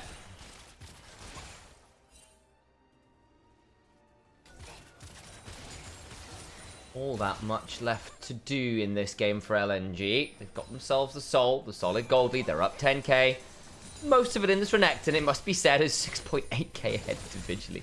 Been a little while since I've seen that kind of lead at tier 1 play, to say the least. Baron in about 35 seconds. And that will probably be the last stand for LGD, assuming they're even willing to make a stand there at all. Magi's up for High Chow as well. Now, I will say, Magi's is better the earlier into the game you get it, but the ego, I appreciate the ego. If you get over 10 stacks, the extra movement speed, especially when you're already slowing the enemy team with Hexol, you have the move speed differential. Yeah. That's the big thing, right? I think over time, move speed has become more and more of a respected stat. I think that where people fail to kind of sometimes, not all the time, but where people sometimes fail to kind of put that into a real-world scenario is, okay, what's the difference in move speed? Like, if an Ahri is walking at me with 20% extra moves, hang on a second, Fish One has flash! And does get out of it. XQW again with the flash plays attempted going wrong. Fish One trying to cleanse away will go down. Big pickoff. What about the rest of the play? Hydra finally turns up, but Zucker wasn't there in the engage. For all it doesn't hit Fish One immediately, the extended dive kills off the Jinx. Yeah, LNG don't respond in time. Haicha had an ultimate to come into the back, but losing your AD carry with Baron Life is a huge loss. Now your ultimates are down, and this Renekton is level 18 and very, very strong. Has he fallen off enough yet for LGD to potentially just walk into the fight anyway? How on earth did they not defend the Jinx there properly? I think Fish One pressed most of the buttons he could in the right kind of order. Yeah, you put the chompers down to make sure that the immediate dashes in could be blocked. Mid lane turret will go down. There's an Elder in 2.5 minutes. That's a objective bounty claimed. And LGD, we said, look, they outscale LNG. What form does that take? How much gold do you need? You are behind a good amount of gold. LNG have some very, very scary members on the other side. But LGD, you're about to get 4 items on the Sivir. Your Azir's just hit 4 items themselves. There you go, 4 item carries. Game on. Yeah. GH got done for Zucker, and that is the big difference, right? Like, this Yorick is not a champion. Yeah, you are effectively playing 4v5. Sassy has been a bit jobless here on the Yorick. Hasn't even... Look, there's an 11 kill, 0 kill participation. God, bit of a damage check there. That's like 1 auto from the Azir, by the way. Xiaofeng does have flash. That Cyclone will be gnarly. Xavier will insta-clear through these waves. Fish One. No summoners now, and that is important. You see the Ricochet taking some HP off as well. Baron is still available. LNG have vision control over the top side of the map. Worth noting as well, Xavier has both of theirs, and on the hunt back, we're starting Baron, this time LNG in the river first. Haichao looking to flank off on that side, get some slows down. The Hex Soul as well. Really obnoxious. Weaver's Wall. Splitting Climber off. Depth Charge comes on down. Crescent Guard early. Zucker chunked low, actually. Down to 2k phase. The Baron trying to turn it around to the backside. Got a GA to work with. Lots of damage to XQW. Will go down. Oh, Zucker! Zucker is just a monster. Fish One excited. And they cannot kill the Croc. That is why you lock in the Renekton. Zucker goes beast mode on the beast at 8,000 gold lead in the top lane. 10-0-11. Zucker, my god, what have you done to poor Sassy? They have rewound the clock 6.1 million years. Welcome back to the age of the dinosaurs. Zucker roars. He's not a T-Rex, but he's still the king of top in this game. LNG win their first series in summer. Gives her kind of that Zeri burst of ultimate power. Doesn't do any AoE around us. We're on to the Rift, and we'll finish discussing Nymaera after the Gyos. But bear in mind, there are cool things to say about what Yunara's ult does. 敌军还有30秒到达战场，碾碎他们。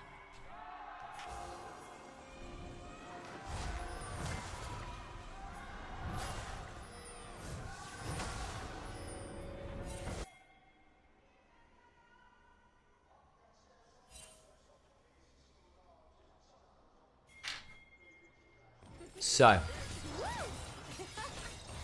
back to live we go. A little bit of level 1 trading here. Setup trying to hold on to his stun, and we'll do so. Doesn't burn that. Yeah, he started with a molten shield, so he didn't have the stun.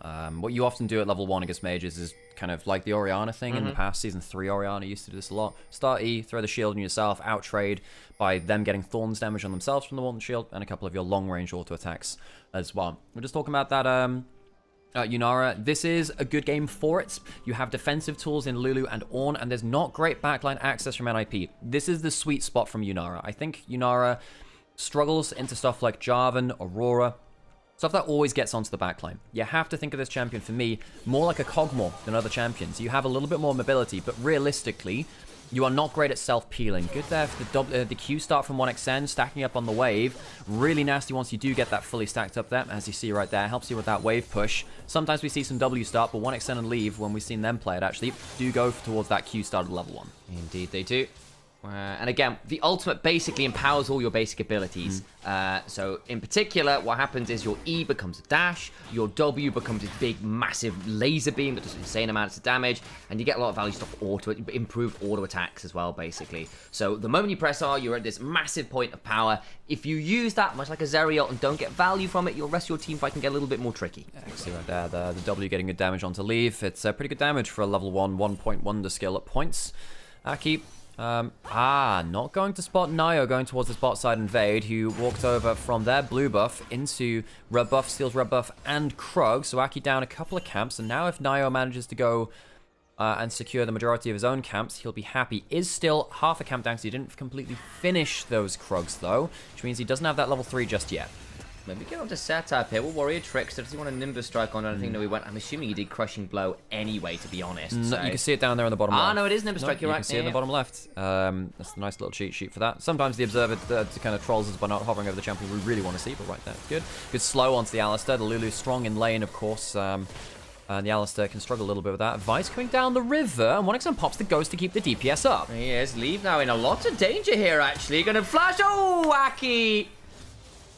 Doesn't blow the flash, does Aki, but you could have thought you could hold on to your Q there. Surprised that Aki chose to launch that up. Could have been a free kill onto the Civet. 1xN still getting the best of this matchup early, though. We have seen the Yunara be pretty strong in laning phase. And as we said, NIP don't have great tools to deal with it. If you get a Cyclone onto the Yunara later, yeah, you probably win the team fight. But with the Lulu there, with the Vi pinning you down as well, it's a problem. Oh dear. Hoya's overextended in the top lane. He has tried to get the wave shoved, couldn't quite, and Nio just gets to walk up the river. Easy kill. Hoya's pushed up too far. Perhaps TT had said, well, Nio might be going towards his bot side camps like Gromp and Wolves or something like that, but they didn't have the information. One of the most important things you can do in the early game is track jungle. They lost track of it for a second there, and Nio gets on the board. Thanks for the heads up on that Prime League drama, by the way. Interested to see how that one's worked out. We'll chat about that one maybe if we get some downtime, but I appreciate you typing out that message. Well, I asked you to run out of time a little. Basically, the long and short of it is Agarin's team in Prime League has sandbagged Summer Split because they've basically qualified for the important stuff already. But this is something which has been suggested a lot, I know. It's been suggested in things like, well, would G2 go and scrim in Korea instead of play a split if they've already won a split and they were going to get into the previous season finals formats or something like that? Should you just take a whole split off and get better practice for a year? It's something which back in the open circuit of season 2, we did see teams travel over to Korea to go play in Champions. Yeah. We saw that from CLG. CLG did it. I think both CLGs did it. They did, right? yeah. Doublelift played there in even season 1 or something, right? Or maybe not season 1 because it didn't quite come up. Bloody hell, that's a lot of damage. The spinning prayer bead does a hell of a lot of work there. But yeah, there's a whole load of conversation about it. Oh! The auto. Feather trying to get the slow on down. Can't quite now. Nio is waiting. Oh, TT, that's a little far. 1xN's going to have to run away. They tried to get on to leave, and it was all a ruse. The Feather's crushed underfoot, and yeah, It's been muddy, that one. TT blow 2 summoners, they lose a kill, and that was just an overreach. Again, not tracking the enemy jungler well. Nio, 2 good kills in the early game, and this Wukong can break this game. If this Wukong gets really fed and gets onto the Yunara, the Lulu might struggle to save them from the rest of the follow-up damage. They might. Aki onto this dragon at the very least. Gonna try and trade something back, but a couple unfortunate kills. One was from Hoya failing at the wave, bounce and getting ganked topside, and the other, let's be real, was them trying to get what looked like a really cool kill on to leave, and he just gets to ghost away, and they go a little deep. Starting onto mid lane, level 6 to level 5 hit. Dernby not with any magic resist yet, so that's a good trade from Setup to force Dernby back. What that will mean is Dernby, when he hits level 6 on this wave, will not really be in a position to ult out onto the map, which of course Dernby loves to do. He's one of the best global players of all time, and definitely one of the best ones within the LPL. Solo kill will clear up that wave. In top side, and 1xN will have to collect that wave at his own turret. Dragon was not available. First one was taken by TT. Grub's coming up in a minute and a half, so we'll see what the rotations are around that. Double culls for both AD carries. Worth noting, by the way, I've also said before, I think that Sivir and Yunara are in a similar space. I personally prefer the Sivir in terms of the individual carry. However, in this kind of game, you have a Sivir without the extra engaging, amplifying force, the multiplier of the Lulu, whereas the Yunara does. That can be a big difference maker. I personally would prefer to play around a Sivir if I have them on my team, but when you have the Lulu, the Yunara does get enabled a lot more. The cat coming into mid lane does have flash, but doesn't really want to do anything with it. There's no damage on your mid laner just yet. Only has a tear, for God's sake, and some brown bags. Not exactly the most DPS in the world, but Dernby helped to push out the lane, get to ward down onto the enemy Raptors. Of course, jungle tracking has been a big part of this early game, and NIP have been largely much better at that. Aki, of course, the former jungler of NIP, so there's, I'm not going to say bad blood, but there's definitely some, there will be a rivalry there. Aki spending a lot of his time on NIP and the members that were there previously from OMG's 2023 roster. Oh, I missed that roster still, Sam. It was pretty cool. It was pretty cool. Right now, though, it's a very different era of the LPL. NIP find themselves languishing in Group Nirvana after what looked like a really fun start to the year. Multiple people on our all-pro squads. Doomby was even the MVP. And they all went to playoffs, and everyone matched up for the first time and went, maybe that group power was not what we thought it was. And they got a little bit mashed in playoffs. Yeah, they did. Very strange arc from NIP this year, where they came in, Doomby looked like a breath of fresh air, playing loads of weird and wonderful stuff in Fearless Draft early. The later the season has gone, the less the crazy stuff has come out from Doomby. They will start up the Krugs. It's the Rune Warp and the Realm Prism all over again. Stop it. No, I know I shall not, Sam. If I suffer, you shall too. But the later this season is gone, the more Doomby has just fallen back onto global picks like the Talir, the Rise, the Galio, and just kind of just been playing that style. It's not, the X Factor's somewhat gone from Doomby. Doesn't mean he's not impactful, but he's toned down the creativity a little bit. Right now, he's left alone on the sideline. The cat's coming. Don't think it's gonna help. Doomby gonna get cease and desisted under this turret. Flashes away, goes down. Headbutt a little bit too late. 1xN exhausted. Feather survives. Cat not able to come in time. Flash from Doomby. Feels a little bit like a frustration flash there. I'm not really sure there was a kill angle. Anything else happening on the map? Well, Sivir pushes the wave in mid lane. 1 or 2 minions lost to turret. Nothing big there. Top lane wave will have to be collected by a teleporting Doomby, who will go from one side lane to the other one. Collect some minions there. Grubs, of course, were taken by NIP just before this play.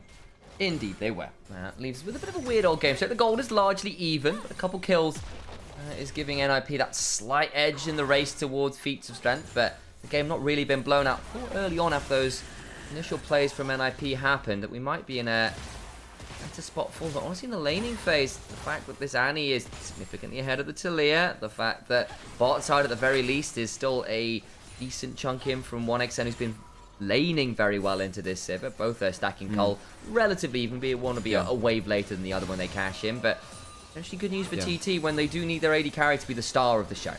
And they have the tools to do so. This comp is very much all damage from Yunara. Now, what we've seen from a lot of LPL games involving the Yunara before has been, if there's any backline access onto the Yunara, really struggles. And again, it's similar to the likes of something like that Cogmore, or I guess you were talking about Ashe before too, similar things like that, right? Where you have great potential damage.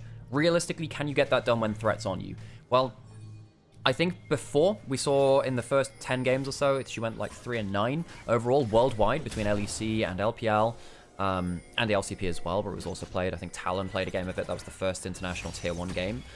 I don't think teams were picking enough supporting pieces for Nymaera.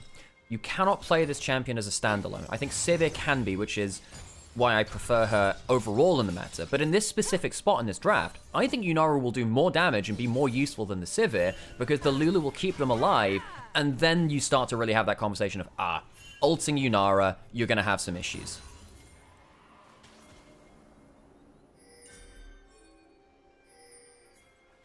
Horizon, again, does look like it's going towards that Blade of the Ruin King build. And a little bit of flexibility. Kraken Slayer into Hurricane was the initial concept, but a lot of people in the LPL in particular really like the Blade of the Ruin King first. And again, you are into quite a heavy front line, so I can see the thought process there at the very least. And you'll need to be a bit wary of flanks this game. Alistair, Weaver's Wall, Wukong ult can all potentially be ways to mess up Nymaera's day, even if the straight front-to-back backline access isn't fantastic. But a little bit of a play on in here. Cease and desist onto the Wukong. Call the Forge God comes across, and they're going to blow up Niall. Wukong dead for the right. There's Solo Kill trying to find some value flash away from Leave, who needs to stay alive best he can as the Annie ult comes on down. Tibbers saying, hey, I would love to give you a really big warm hug. Hoya now just frontlining, and Dragon secured by TT. Nice angle. Jungler down, flash off the AD carry, and they come away with the win. The Wukong needed to be so much more impactful in that fight. Setup has no flash, used it in that last play.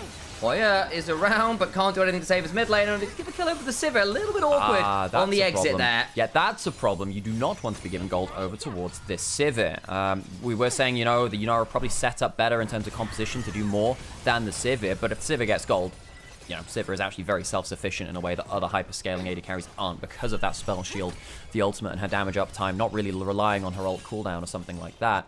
It was a good initial engage from TT, and now he needs to do more in those kind of fights. He has 2 kills early. He has that Triforce completion for that fight before the enemy jungler of Aki has that as well. This is where you expect the Wukong to go absolutely mad. It's a great ult coming through, though.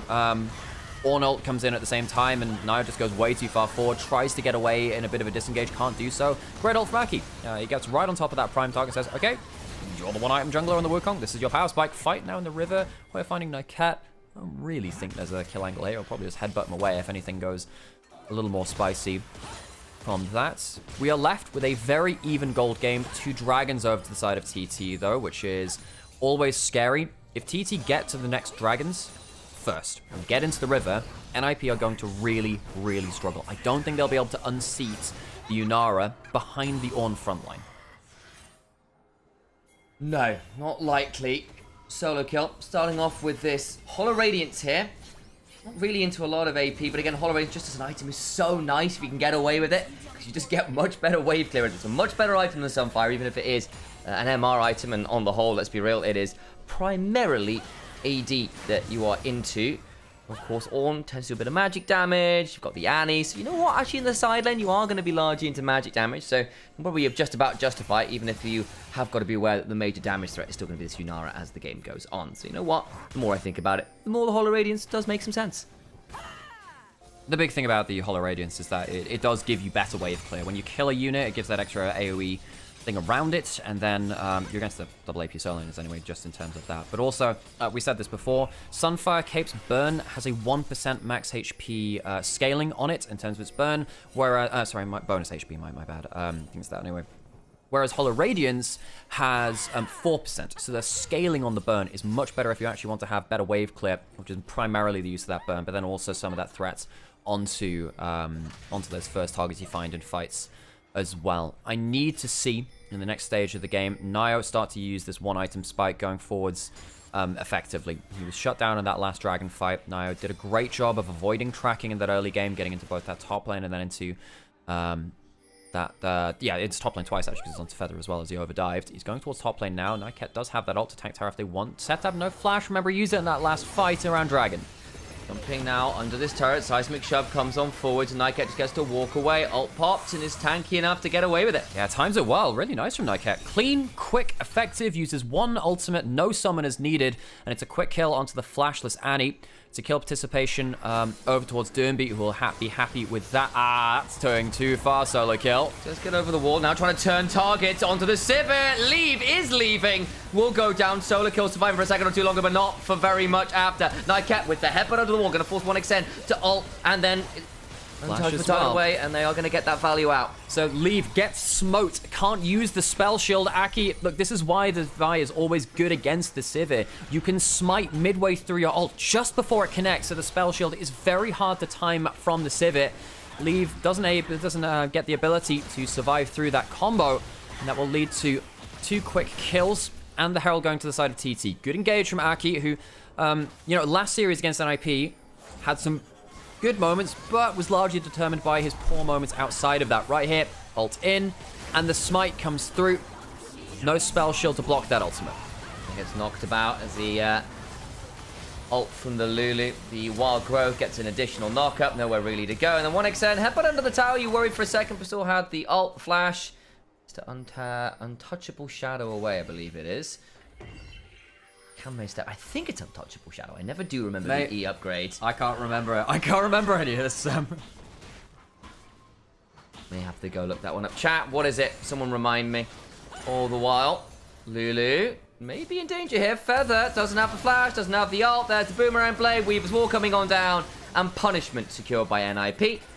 He managed to pick up that one. Of course, lost a series recently because they were good side lane plays, a little bit war awkward around the team fights, but as you see, their picks on their times are pretty good. Yeah, and that flash was blown earlier in that mid lane play. Nymaera did a good job of making sure that summoners were down from 1xN and Feather, and they did lose those 2 kills, but credit to Nymaera a few minutes before to give openings like this. Summoner economy against Enchanter bot lanes are really, really important because they're not as safe as a tank support. You don't have that innate tankiness to be able to survive plays like that. Hoya does have flash, does have ult. I don't think he's... Well, I gotta say he wasn't under threat. Maybe he is. Wow, seismic shove after. There's lots of burns coming down the core. The Forge God is summoned, and there is no one waiting at the station to send him back where he came. And they will bring down the Forge God again. The call of the Forge God goes to voicemail, sadly. No reactivation, no life. Herald summoned in mid lane, but the tower was already taken in bot lane for NIP. That will secure them the feats of strength. But the mid lane outer turret is a bigger turret objective. The turret in mid lane is so important for controlling angles around objectives, and it will get the charge. Leave not quite able to get that last auto attack in time. TT will get that. That being said, mid lane in a turret, not realistically going to be able to return there in any short time to clean up the rest of the HP from that. Worth noting, though, of course, if they are ever given a wave, you can certainly look to threaten that at some point. You take the extra advantages where and when you can get them. Gold lead over to NIP right now, though, of course, exactly towards an absolute breaking point. Though it's worth noting, of course, that this game will, I suspect, be about at some point AD carries could prove interesting when both of them have different platforms to work with. We're getting to a really interesting point of the game now, where snap engages become quite frequent because you do have the likes of the Sivir ultimate and the Vi ultimate pulling triggers. We have splits of objectives, 2 dragons to one side, 1 to the other, which means that you can see objective trades. Potentially side mapping, cross mapping rather, coming through things. The NIP going into the bot side jungle, claiming some vision around there. They have the bot lane outer turret, which allows them a little bit easier entrance and exit through the bot lane itself into the enemy jungle. Aki's going to try and stick around in top side, see if he can catch out someone who's greedily going towards farm on the weak side of the map. Not going to be able to catch anyone there. However, TT should be able to push in towards that turret.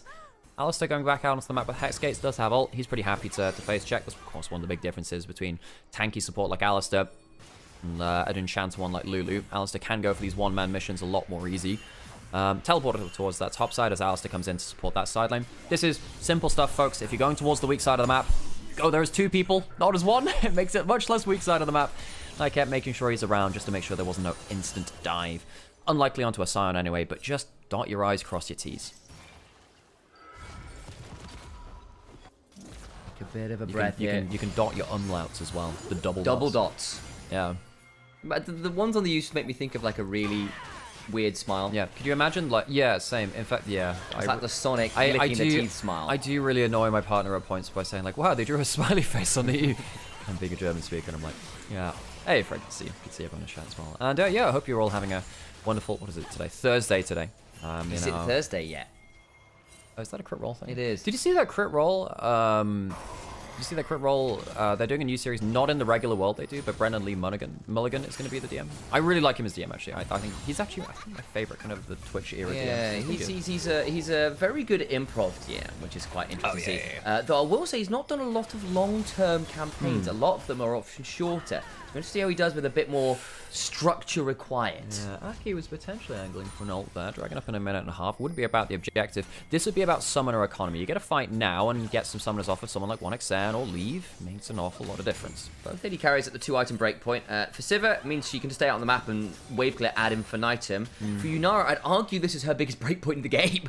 I think 3 items is where you really start to pop off. But that being said, Hurricane with Blade is insane with the Q bounce applying from both. Basically, the Blade, if you get 2 targets next to each other, goes absolutely mental. Absolutely has been my adjective of the week, really. It's a very Britishism, I suppose.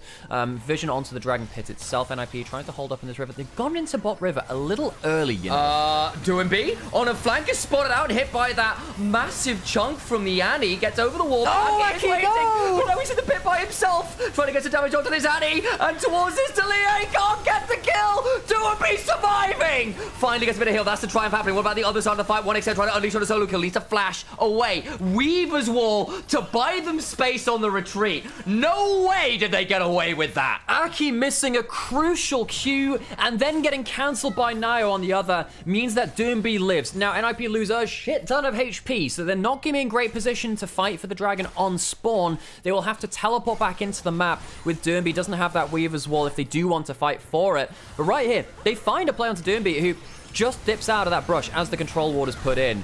The engage is pretty nasty onto it. We see a couple of problems with the composition from TT here. Q misses. That's a really bad one from Aki, who on the whole has been doing very well. The flash just off from setup as well.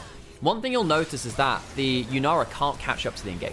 Has to fight on the other side of it. You cannot reposition like a Sivir or the Kaiser or something like that. Really struggle to get involved in that play with the ult and the Ghost running. TT taking 2 splits of a fight for their AD carry to join in. Yeah, look, don't get me wrong. Kanmei steps plus Ghost is decent. No, it's decent, but it's not. It's not Kaiser. Yeah, it's not Kaiser. It's not even Sivir to an extent. Of course, gets the ricochets through things. Like, yes, you got a lot of AoE, but it's a lot more frontline focused from the side of this Yunara. Still though, Dragon's going to be Thunder Talks nonetheless. That gets them to Soul Point. Atakan's here as well. And NIP need to get here now. Civ is going across with the Hex Gates. Has that 2.5 items, has an extra BF sword. This is going pretty low. Nio, please do not walk up to that setup. Is waiting and has their number. Trying to press that S key. Gonna get stunned. Anger. That's still Nio being chunked out on the other side. Will need to leave. Solico trying to buy spare 1xm flash over the wall. Blast cone away from Tibbers. Call the Vault got missed! Oh no! Oh, they've got the knock-up onto solo kill. I don't know where we even begin. NIP with some dodgy health bars. Hanayo hitting it, healing up off the crux. Solo kill on the front line. Gets turned into a rabbit briefly. Atakan taken by Aki. It might have been ugly, but the damage is still done. Solo kill falls to 1xn. Cease and desist into the backline. They're murdering NIP. The ninjas not in pajamas. They're in funerary clothes as they are being put into an early grave. Hoya with a 2-man knock-up. Doing B. Goes to just doing GG. Leave trying to clear up the wave at the very least, but he is the sole remaining ninja to survive. Ninjas in caskets as TT put him in the ground. The Atakan's gone, the Dragon's gone, and NIP, we were worried they wouldn't have great setup after that last play. Netted them a kill onto Aki, yes, but they lost too much HP, and indeed that was the case. NIP couldn't really set up for the objectives well enough after that play. And NIP losing so much HP on the flanking Wukong really sold them out in that last play around the Atakan. You cannot approach that tri-brush. You don't have vision on everyone. I think it's very greedy to go like this. I know you want to get into the fight because you don't have flash. You need to play things fairly cautiously. Or, well, the opposite cautious, the other one, boldly to get into that backline. But going alone like that is not the right play. Even with Hoya missing his ultimate, that is still a lost play. Your Wukong, who is very fed from that early game, has struggled to have a good fight so far. The Cyclones have not been game determining. Nio went towards Krugs to heal up a little bit, but just walks up again to, you know, just be a kill participation for the enemy team. This Wukong not getting any value in was a huge problem. And again, Ishim, 1xn gets to stand there. Auto has got a wild growth on top of him. At this point now, with the upgraded Blade of the Rune King, the Hurricane as well, killing this Yunara, who's got all of her attack speed up. It's going to be a nightmare. Infinity Edge third. You don't have the most crit in the world, but when you do crit, oh my days, it's going to sting. So this is, yeah, TT in a great position now. Soul Point, not that far ahead in goal, but the Ornn items, of course, give you a bunch of extra value. And the petals too. Petals as well. Yeah, so all of this stuff is starting to rack up. Yes, there are feats of strength on the other side. That's not a small thing either. But Jesus, man, what XM with the Infinity Edge and the Hurricane on top of the Blade. The Blade procs are so nasty when you get the Hurricane Qs ricocheting across the whole team. It's effectively, you know, another kind of ricochet, really. It goes absolutely mental. I said absolutely again. I mean, Ornn is awesome, man. I had a hold of that Blade of the Ruin King and said I can do better, and it's looking pretty damn good. Do you remember, there used to be a very funny bug on Ornn, which you couldn't do in pro play because it was like, look, we're not fixing this for now, but please don't build it.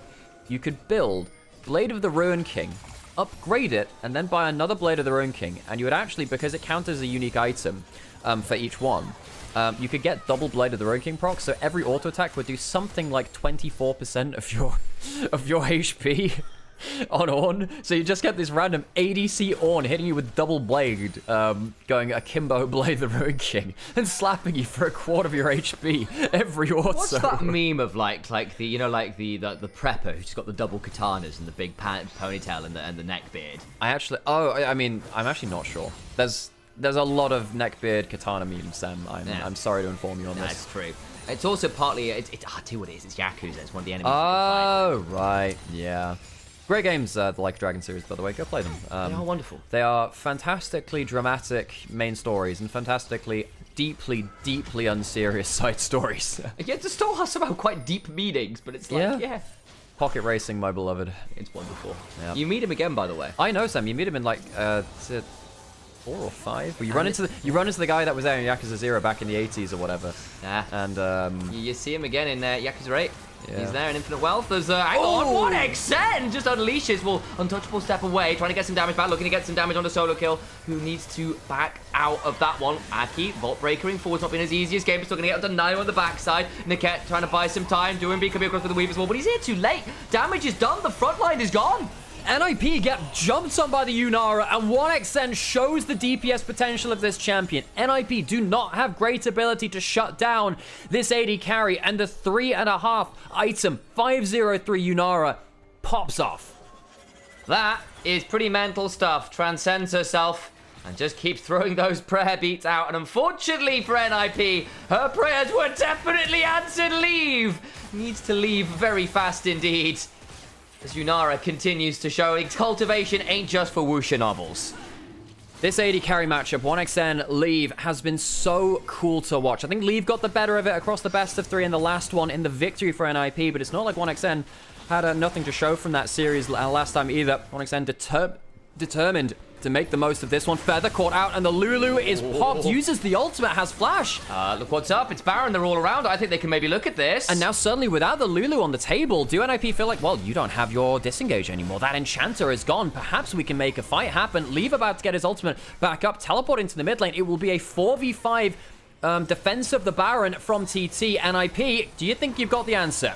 Down to 8k HP. Hoya trying to frontline. Is there an extra smite from Maybe? No, there's not. Watch this. Alistair on the backline trying to get somewhere valuable. Will not manage to do so. Hoya trying to get in there. Down to 4k HP. Aki looking to get into the pit. Can he steal this one away? Blast cone available. It is the flip. I can smell the burgers. Pit. Aki. Vault Breaker available. 1400 HP. All the while Sivir is trying to get a hold of the kills. Baron secured by the side of NIP. Fight continuing. They murder Vi. 1xN gets out there. 6k damage done. And it does not win them the fight. TT lose 2, lose the Baron, and technically lose a 3rd because Feather died to set up that play. This is the problem with playing enchanters when you have the mindset of a melee support player. You are not safe on your own when you're going for warding missions. You don't get to save yourself in that situation as Lulu, and with the enchanter down, Feather, poor Feather, might have just thrown this game into the abyss. NIP get themselves a gold lead. Yes, there is a Hex Soul for TT. Yes, that is big for them, but this game is now again an open question.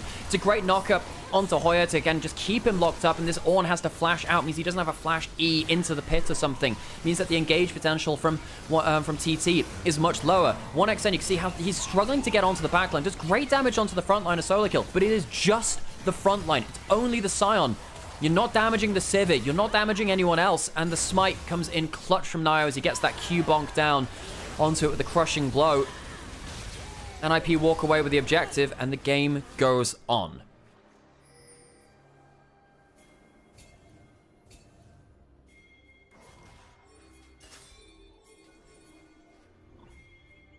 Okay.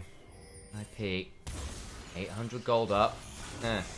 Your eyes on the dragon spawning in some point. Hidden away right now by the Baron timer for now, but that would be Soul. Leave gets jumped on! Wonixen! Murders Leave!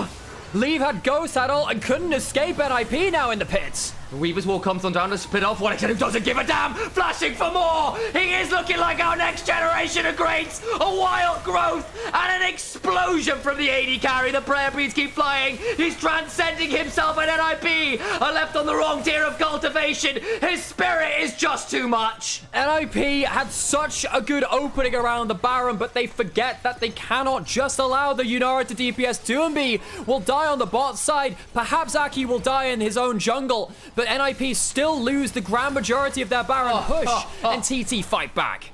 Those prayer beads keep on flying. The Arc of Judgment turns into an Arc of Ruin, and Thunder Talk left blinking their eyes as their AD carry says, don't worry about it, I got you. Yeah, 1xN really showcasing what can happen when you give the opening to this AD carry. Yes, struggles to do some of the things on her own, but if you give the opening, you don't have threat onto this AD carry, the DPS is unreal. Right here, there is no one on Leave's screen. The Hex Soul does it. It doesn't pop this, just doesn't pop the Ghost early enough. Gets hit by the slow from the prayer bead. Leave just completely slapped by the Hex Soul into the follow-up from 1xN. Great play around that. Not possible without that Hex Soul, really. The prayer bead down in the extra slow. Flash beyond the first bit of CC, and the damage goes wild. And again, 4 items now. The Blade of the Ruin King early as well. These HP stackers don't stand a chance against a Yunara with her Q passive stacked. Yeah, and the Blade as well. Everything adding into each other. Now, Aki does go too far and ends up dying as the recall, was it cancelled by Nycat? Yes, it was. Just walked straight into the CC. And yeah, maybe you win in the isolated 1v1. Not 1v2. Not into this. Hex Soul or no. That is an awkward death there for Aki, who's been up and down this game, to say the least. Ornn items almost completely tapped out now for TT. We are even in gold, but make no mistake, the Ornn items adding an extra 1,000 gold per item means that's an extra 5k not shown on the leaderboard. We have the Atakan petals as well. That's probably an extra couple of thousands to call it 7,000. And they have themselves the Hex Soul as well, which is indeterminate amount of value, but I'd call that, you know, an extra couple thousand as well. No. So even with the feats of strength over towards NIP, which give them, I don't know, an extra, call it 2,000 on the other side, I reckon gold at the top of the screen, even relevant, yeah. With the other things, the intangibles in, I reckon it's more like a 5,000 to 8,000 gold lead for TT in terms of the actual stats they have. I think you might have a point. Worth noting here, of course, that the AD carries are now fully capped out, aside from the fact there's an Elixir of Wrath for lead.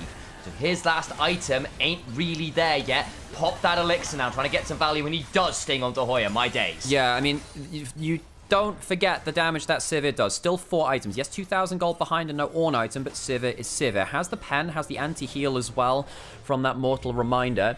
There is a winning play for NIP. Minute till Elder, it might come down to that. It's hard for NIP to play, especially against the Hex Soul, but perhaps enough Sivir DPS can make the difference. Maybe. Pop that Elixir early to get those chunks, and again, you do get a couple minutes of that, and that will be running while the Elder is on. Worth noting, Immortal Shield Bow built by 1xN, that's 100% crit. That's the extra shield on top of everything else. Yep. This Yunara is about as damn strong as it's possible to get on an AD carry. Now, they don't have Flash, they don't have something like a Spell Shield. If Nio or Nycat or Solo Kill get a good angle into the Yunara, this game comes crushing down from TT. 1xN has been great. Used that Flash offensively last time, and it did buy them a big win. You don't have that for the Elder fight now. Set up on the flank. For the Force God summon, Solo Kill Chunk very low, has to flash on out, gets the knockup coming on forwards. He tries to ult on in with the Unstoppable Force, trying to get to the backline. They got Sivir! They do get the Sivir! 1xN rolling again! More damage comes on forwards. The cultivation of spirit hits him in the face. It's volleyball season, and no one knows how to dodge, dip, duck, dive, or I guess dodge anymore. Leave gets caught out by Aki, and one AD carry is pounced on and lives. The other one is pounced on and hits the ground. NIP had winning angles in this game, but 1xN saw those angles close down to 0 degrees. TT will march in and look to end the game. Onto the turret they go, throwing out as many of those prayer beads as they possibly damn well can. Weaver's Wall comes on down. The Arc of Judgment there. 1xN got a shield, doesn't give a damn about the rest of it. A Vault Breaker flash, and Doombi is dead as well. Nio alone against the full onslaught of Thunder Talk, and the lightning comes crashing on in. Full voltage team fighting. The Yunara unleashes again, and the cultivation of spirit ensures another set of kills on the bounty. Game 1, game over, and Thunder Talks are here to walk the walk. We've got into game we go.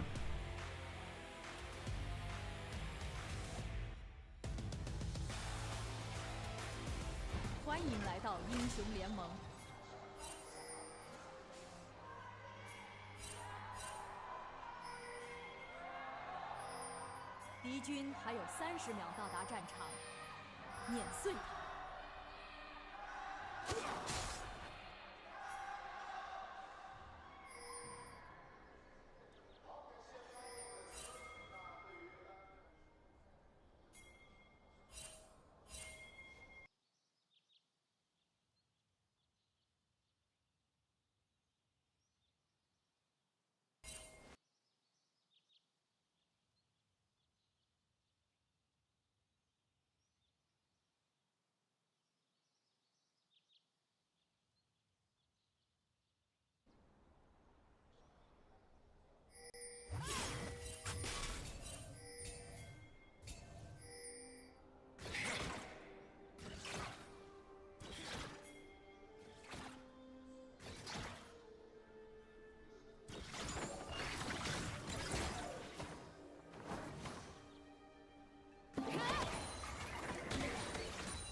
The mic was off, wasn't it? Oops. Oops. Well, now you can hear us. That's slightly embarrassing. I've been speaking for the last couple minutes. Mic has been off. I was like, hang on. I saw someone in Onivia's chat saying no voice. I was like, oh dear. Hang on. We've not turned the mic back on again. There we go. Well, I was saying cool things about Ari and Rakan and Nautilus doing things, and that didn't happen. Anyway, good lead early on. Full lead was running the teleport, by the way, on this Varus. Looking to get as much time in lane as possible. Did try and make sure they could pick up as much of a wave as possible by having been shoved out of lane after that very aggressive play from Nymaera. To lane swap top side. Good hook, but the turnaround. Make sure the follow-up's not that fantastic. Battle dance away, but the double piercing arrow afterwards. Ow.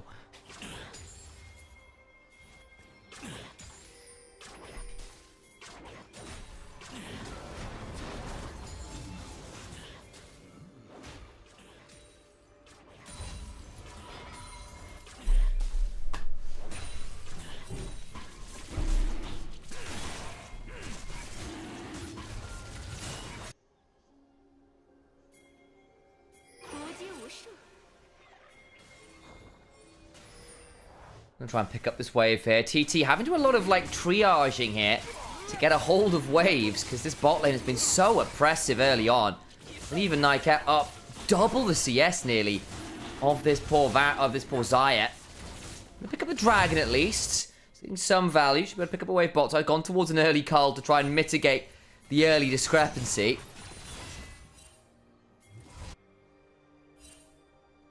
Appreciate you, Clippy official over in Onivia's chat, reminding me that I had in fact not turned on the microphone and didn't know it was off. Unfortunate.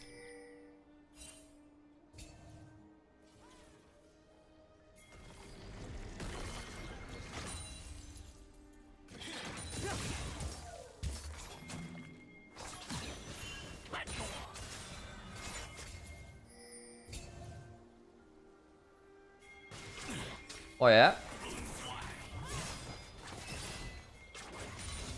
Under this turret by himself, and that's quite a lot of NLP members I see on my screen right now. There is a Jarvan and a Rakan coming down the lane. Keep your eyes on that mini-map. Nycat gonna burn the Ghost, looking to threaten Hoya, but buffers through the CC with the public execution trapped under this turret though. Dancing around well. The shield from the battle dance. Doomby knocked up. Will finally get the kill, but now can they get anyone back? Leave getting out from under the turret. Man, they kept that Ambassador alive for a little while, but just didn't have the damage. Doomby getting the better of the side lane this time. Last game, it really felt like TT were dunking on Doomby in side lanes as much as possible. TT a little behind in this early game. You need to keep eyes on that. Behind in both of their bot lane and top lane matchups is not fantastic. TT will be throwing themselves into the fray, and they'll want as many stats to do that with as possible. So I didn't realize for about 3-4 minutes that the mic was off. So I turned it back on. Sorry about that one. Yeah, I turned it off because we were dealing with a drink spill on the desk, which it's always a little bit scary when, you know, if anything breaks, you gotta pay for it. Very true. I'm like, god damn, I don't want to shell out for a new Steam Deck or a Stream Deck or whatever. Or that would be very sad. Audio stuff. So yeah, one of the dangers of casting in your own bedroom is, yeah, lots of spinning plates, or in this case, filled cups.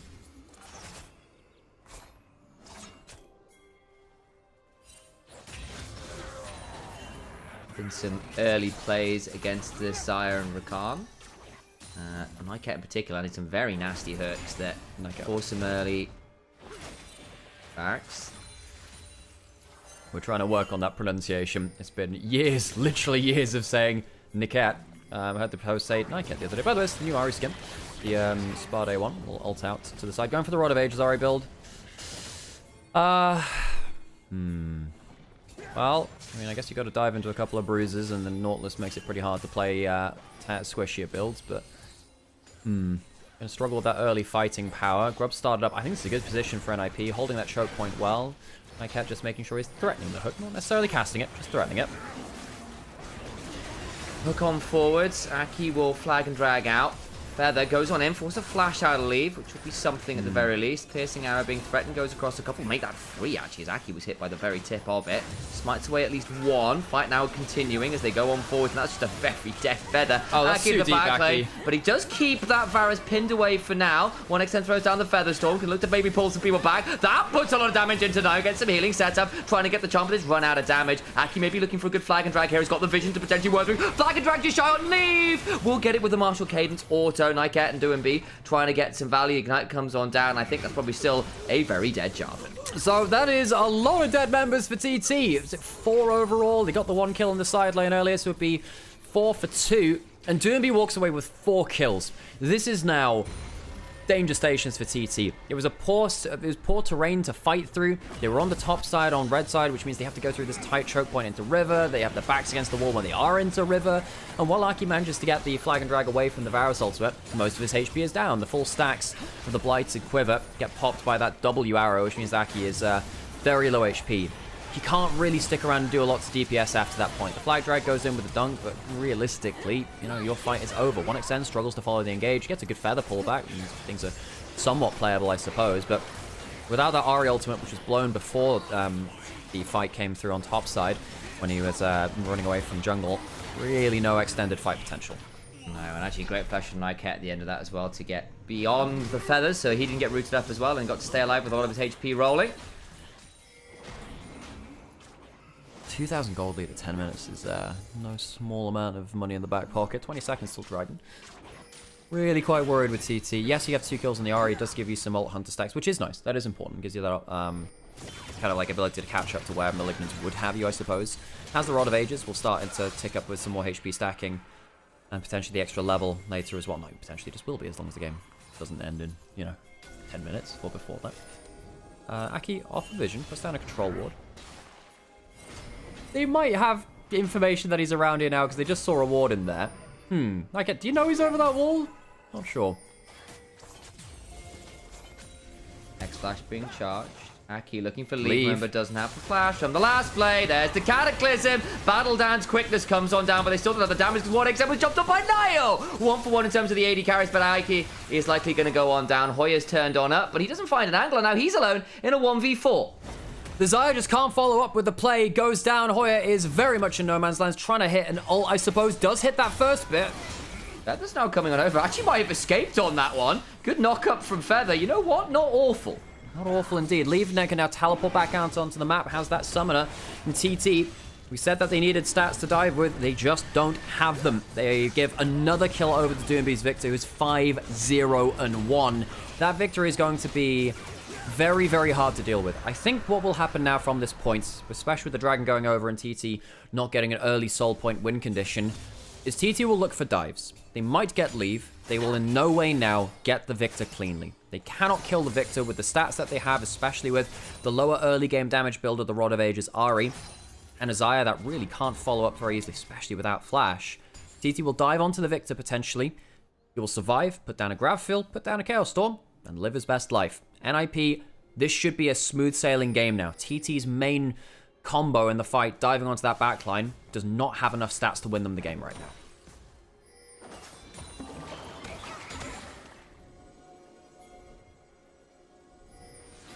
Aki looking to see whether someone can be picked up here. He's got his Rakan nearby, but Nyket now coming on over as well. Or what Aki's plan is here. He's kind of caught off, just got spotted on the control board. They know he's there, so he's going to flag and drag over into a Nautilus and die. That was a play of all time. Aki gives another kill over to his old team. Aki had a bunch of criticism while he was even on this roster. Potential dive up here. Just getting the ult out of a Rod of Ages Ahri can be a bit of a win condition in itself. It is a long cooldown without that Malignance. Does have the cooldown boost to give some. Jump over the wall from Nio onto Feather. Won't be able to do that much. And good damage from Sata means that they won't be able to get that Ahri ultimate. They'll have to go up to the next wave and clear it out.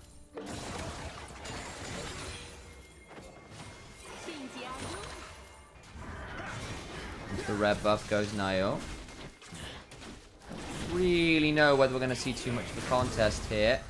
Taken by the smite. We'll look to try and back away. Hang on, Hoya's coming down through the mid lane, and they go with the quickness, trying to get some fire. The Chains of Corruption onto Feather means it's not that much easy to follow up, but the charm means a dead Shin's out. Leave now in danger as Hoya's looking to get up forwards. Flashes on down. Public execution. There's Varus. Nowhere to go. No CC remaining, and dies very easily.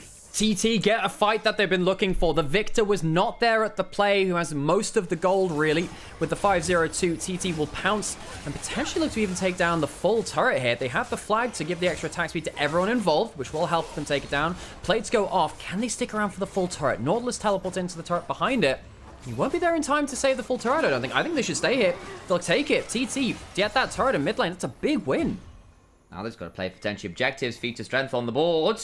All the while, Hoya's been topside, preventing Victor from getting any value.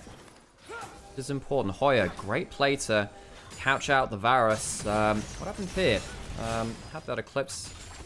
Managed to force a kill onto the solo kill as well? No, just puts him, just leaves him, takes him down to low HP, so the Cassante can't do anything here. He doesn't have teleport. And, Hoya just walks up river. He's pushing out mid lane. They'll see him there. I don't think NIP should ever be taking fights like this without Victor being in prime position. Victor is your win condition, has a ton of gold. Do not allow this guy to not be at those fights. And then, the roam up from Ambassador pays off dividends. Cassante just about manages to push into bot tower and maybe get a plate down there, but it's not nearly the same worth of value. Probably worth saying as well, actually, I really liked how Hoya played that on the Ambassador, just running at the Varus, let him flash first, and then no way out of that Ambassador at that point, caught in that corridor. Yeah. E-Flash is a nice combo from the Ambassador as well. Gets you just back into range, getting that DPS, and lacerates a 2-bot move as well. You do get 2 charges of it, so quite a lot of value on it. There are some points where you do choose not to cast the dash over those, particularly when you are into something like a Poppy. If you want the quickest possible kill combo, you are E stationary, and then you Q immediately afterwards, because it gives you a slightly quicker combo. Or is it, yeah. Oh, there's no flash on the Varus. I don't know what Leave is going to do here. We said the Varus could be a prime target this game. And he is, in fact, a prime target. Aki, though, flags and drags through. He's going to get out. Oh, my God. No W there to bop him out of it or go unstoppable. 1xN has no ult now. No body board. There's the body board. There is, and he gets out with a battle dance. Cleanse on top of Feather meant he could ignore so much of the CC. They use the Chaos Storm and everything. NIP from such a dominant position strategically. The Victor in an unkillable amount of gold. TT are still finding fights. Leave left out to dry in mid lane. First off in that play from Hoya, blew the flash as well, and now the flash, this Varus cannot escape the Jarvan. This is the kind of combo which you cannot allow to hit them without Victor being in position. They've done it twice in a row. Now onto this turret, Charm just wide, Orbit Deception also wide. We'll note that NIP getting this Herald does at least get them feat of strength, so that's a win for them in that sense. In the end, it basically ends up being Leave's life for the Herald. Hoya on this top side didn't be without that much mana, but realistically, I just don't think you're killing the Victor who's got that Rod of Ages stacked up so far and has flash. Victor is the person you don't want to be fighting, and in plays like this, he's not there. He's around Herald Pit, trying to clear out some vision, and Leave no flash. 1xN commits the ultimate to make sure there's the instant Feather pullback. Makes a lot of sense there, because 1xN, if he doesn't get that kill quickly, perhaps there could be a quicker turnaround. W just ends. That would have boxed him out of the flag and drag. Aki getting good timing on that, and for all our complaints about Aki, and there have been some, and they have been valid, that was a good play at the right time, executed well. Great cleanse into ult from Feather there as well to make sure that 1xN gets out scot-free, has to burn nothing. So Dragon's going to decide to NIP. I think now's a good time to talk about Aki, because he's important to both teams, part of NIP's recent history, and very true. If a TT. I think the Herald's going to be summoned in mid lane. We'll see if there's a proper fight. But I think Aki has been a player which has really had ups and downs. People focus on the downs, but he's had ups too. Can he find another way on to Leave? No flash just yet. Herald into mid lane. Setup jumped on. Indeed, does get the charm. There's a Ghost Blade popped as well by Leave. Ult now down for Setup, but the public is just wide. Looking at Leave, but got to move far enough away. Setup with a couple charges left of the ultimate will probably need to leave. TT were, I think they saw the angle there.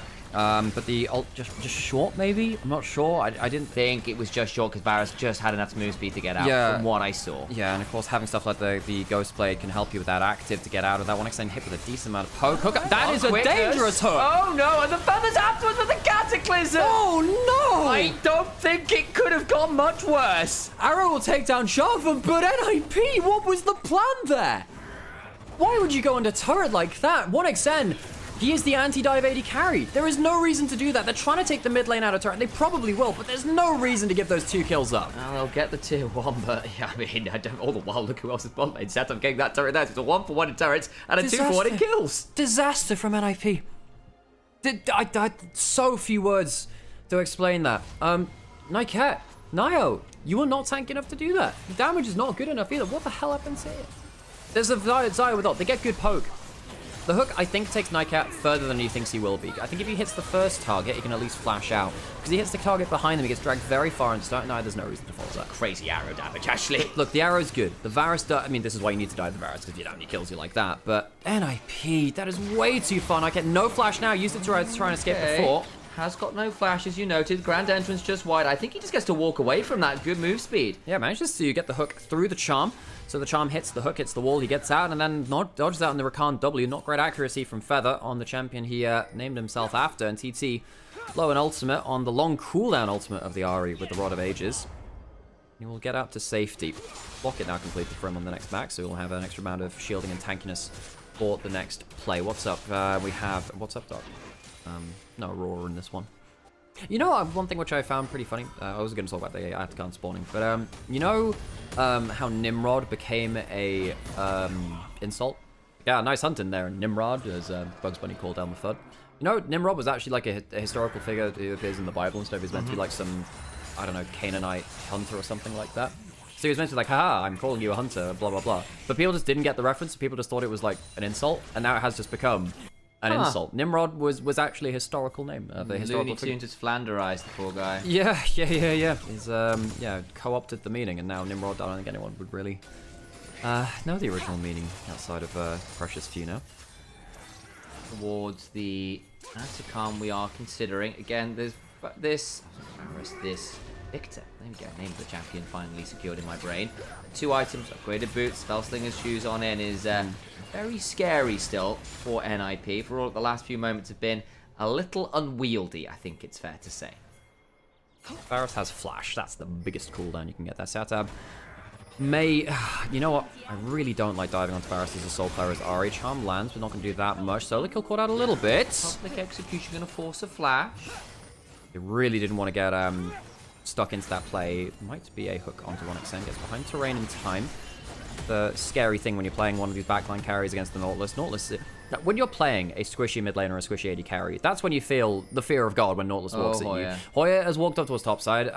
This is not a great spot. He has no ultimate. He has flash, but he will not see the encroaching members. And try and get behind stuff. The wind becomes only just wide. Still going to try jumping on forwards. The hook just wide. Flash on forwards. Now Nycat. Dench in danger. The quickness, the grand entrance. 2 charms coming on back. Is it another one of those tower dives going on? Feather with a shield getting out to safety. Aki looking to come across the setup with the ult. Still rolling. Can look to Spirit Rush for more. No one dies, but the health bar's low. Doomby though hurts at this point, and Atakan can get started. Setup out of HP. No ultimates for solo laners. That should be a free Atakan. TT nearly turned it around in topside, and then they realized, oh god, that's a lot of damage from the backline. Doomby and Lee both contributing to that. NIP managed to stand their ground, pick off Hoya, who didn't quite understand the danger he was in. It's a good objective for them. NIP crawl forwards in terms of neutral objectives. Up in Dragons, Atacam giving those petals across the map as well, which give them a -1 Doomby. We saw that cannon get missed. And yeah, Doomby finally getting to be the core of this team composition. And NIP, importantly throughout this series of events, keep both flashes on their immobile backline. As you lose them, and TT start pulling the trigger much more fast and loose, and they come out with wins. While they have those summoners available, those flashes, the only way out of the Cataclysm, they can be the ones really taking charge of the game. 20 extra petals is a pretty good value there for NIP. They can look to get towards Soul Point. Hoya with the teleport looking to come behind, but the Dragon started up, and TT a little bit late to this. Aki around, TP behind. That's the ultimate again. Satab doesn't. No Spirit Rush. It's the problem with this build. Just doesn't have that ultimate on so short to cooldown. It's going to need to wait like another 10 seconds or so. Will the fight happen before that? I think it is. There's those 10 seconds we're talking about. Them trying to time this with the Feather Ball. Nio just wins it.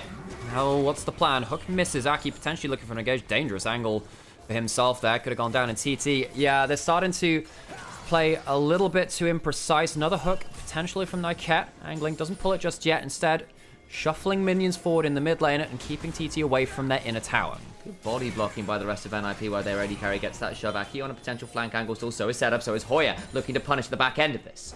Yeah, Hoya. Oh, there's the Cataclysm. Quickness goes to the backside as well. But the exhaust, the knock up onto Hoya. He gets on to leave, trying to get some value. They've already lost Feather, and the Arcade Storm gets 2 for Doomby. Setup now in danger, knocked up and likely knocked down. Niall gets a hold of him. Ari is a dead Fox girl. 1xN on 20% HP can do no more in this fight. In case you missed the memo, which we talked about earlier, eventually TT were going to dunk onto a very fed Victor, and the Victor would not give a damn. Exactly what happens there. Yes, both carries blow their flashes, but neither of them die, and TT get a massive damage check into that team fight. 704 now on the Victor. The Chaos Storm went mental. TT, try their aggressive combo. Loved how NIP disengaged Hoya midway through that combo. It wasn't a complete CC combo. The ultimate from the Ambassador was delayed because of the CC, I believe, from Nycat putting the depth charge onto him. I just remember him not casting that ult in time. Nycat choosing not to cast the ult there. This is great. Because this ultimate hits onto the Ambassador, can't cleanly follow the combo. Satsab also not really a great point of power. Doesn't really follow onto the dive. Not been that impressed by the Ari gameplay, honestly. I guess you want that build because it makes you harder to kill, but it turns out... How much damage you do? You're not really hard to kill anyone. And then also, you're not actually that hard to kill all the same. Towards what looks like either a Horizon Focus, maybe a Shadow Flame. Not quite sure what the decision is. Otherwise, there's an Alternator in inventory. See what it ends up becoming. Outside chance of something like the Lich Bane Rocket as now. well. You know what? When I was arguably best mechanically at Ari was actually Season 6 Protobald Ari. Chat, I baited him into talking about it. I knew it. Oh, you know me too well. But honestly, it was my favorite champion to play because you could cancel your ult dash with the Protobelt. It was so smooth. You can kind of get... That was back when you hit people with multiple missiles, it would get more damage. Well, teleport behind. We might have a big fight here, but I think teleports there are coming. no flashes on the carries of TT. Yeah, makes it dicey. Setup has his speed turned up. Oh boy, that's a lot of damage onto Aki, who goes, owie.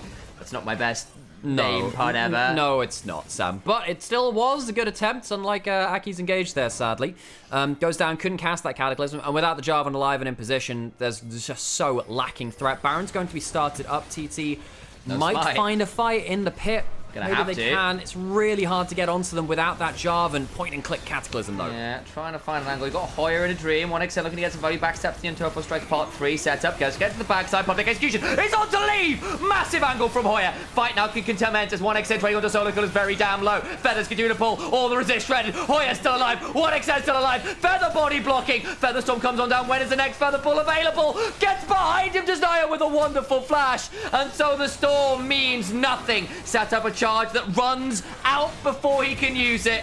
And they just don't have the damage. The charm comes on forwards and Doinby is low and Hoyer. Hang on, actually there might be an angle. He has flashed away from the first bit. Danger Stations using that wreckage of the turret to make sure he can survive. Baron is disengaged. TT lose 2 members, but they see off the Baron and they do get a couple of kills back. Setup. Great combo from him to blow the spell shield, land the charm, and then the Ambassador ult came through. Saw that Varus dead and buried. This is the 4v5. We thought, okay, that Jarvan, it gets a lot harder to do. So they have to flex the mechanical muscles a little bit. It's got to get rid of the Edge of Night. Gets it with the Q, hits the ultimate from the Ambassador, and then the charm comes through. Setup blowing the spell shield, leaves the Varus an easy target. And the solo laners of TT do a damn fine job. We'll say 1XN is really struggling on the Zyra in the way that we thought he would do. Struggled to get around there. Flash. And he didn't flash himself on those feathers. If he could flash back for the feathers pullback, maybe the extra kill onto Nio. Maybe you can win things in the 3v2 with Doinby stuck between AD carry and both solo laners. Back into live, Dragon up in 30 seconds would be a mountain soul for NIP, and I think that would be lights out. Full Zhonya's fully stacked Dark Seal for Doinby. He is a mighty strong Victor at this point. They need to kill him. The Varus is all well and good, but if that Victor doesn't die, I think the extended fight will always be a challenge. Blue buff taken away. It's a team blue buff now because Baron has spawned. That will definitely help the poking members and like ability haste and of course the mana regen as well. Third item for 1XN. That is important. Then again, it's not the frontline killer of the Lord Dominate's regards. He doesn't have flash to follow the engage either. There's a ghost and a smite from Feather. Aki is on a wild old flank. Dragon is started. Aki to be there. Aki he's way out of position. They know he's there. I think because of the standard coming on down. Can he flash on in? He's going to have to. Flash angle available. Looking to get it there. Doesn't get it. Mountain Soul secured. Cataclysm's down. Public execution to try and keep Setup and crew alive. Lead will go down. The Arcade Storm, though, is a rocket and a rolling. Check your weather reports. The Meteorological Society should not have tried to say that so quickly.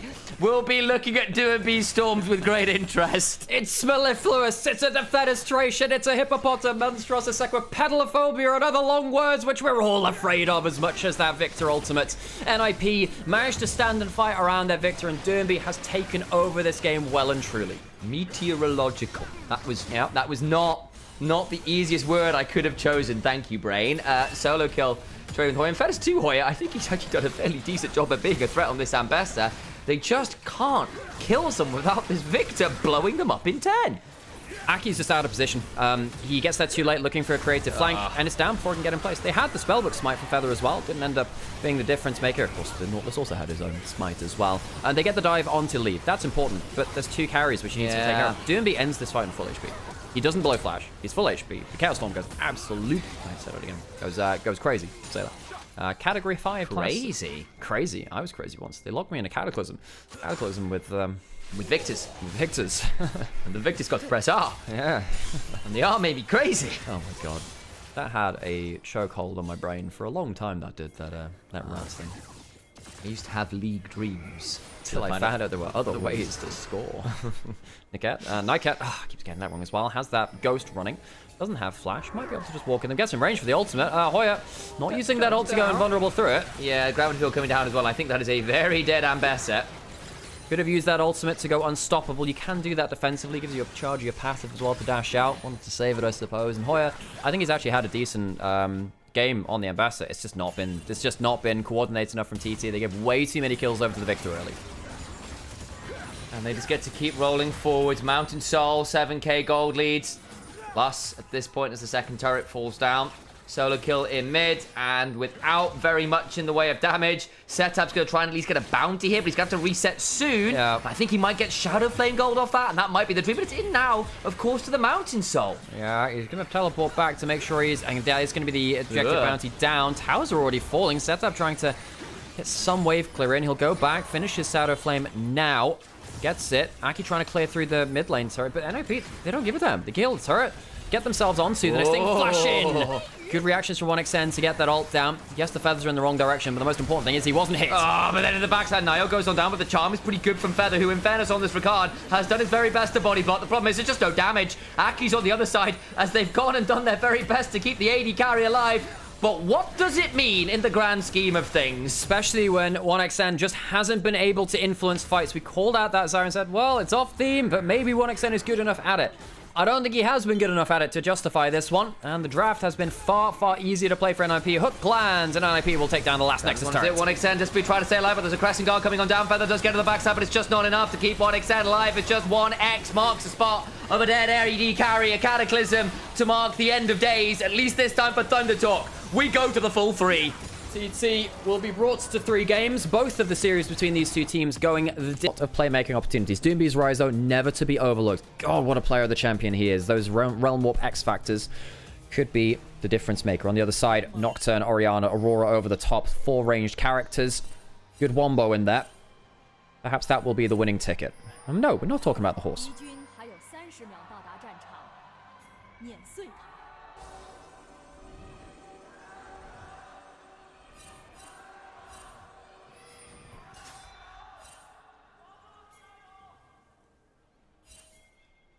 Is it a fun plus gyro in there? Did I just hear that right? Huh. Muy interesante.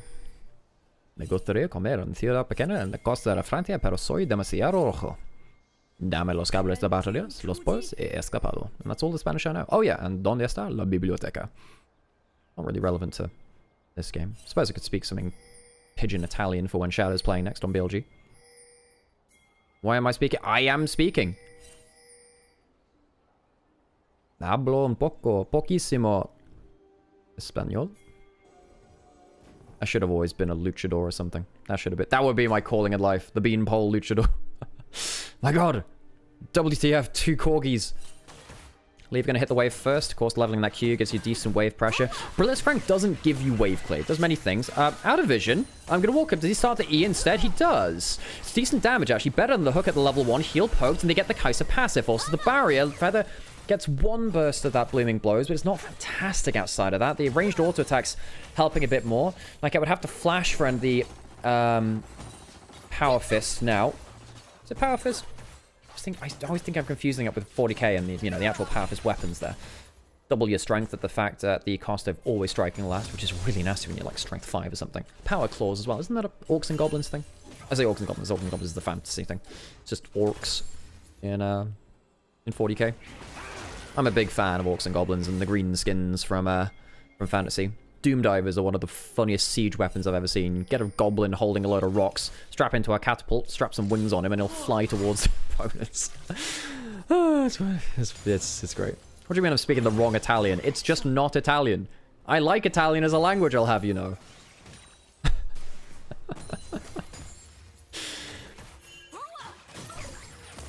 Some poke landing, but now wave control's been established by the Blitzcrank. Giving wave control to a Blitzcrank really, really hurts. In fact, Feather and 1xN just lost a minion worth of XP there. They were just blocked out of that. Using the clone to block a potential Blitzcrank hook. Q missing as well. Feather having a hard time here. Pillar potentially in towards mid lane.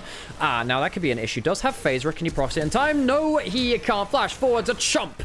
And the kill will be taken by the Trundle NIP. It's hard for them to get on top of these ranged characters if they manage to stand their ground, but a pillar makes that much more uneven footing. Doonby, first kill participation of the game. Uses that flash from both mid and jungle. Aki needs to get a strong level 6 mark now. He's not really able to do that much to help his lanes early. Didn't spot out Nio there. We'll walk towards that bot scuttle.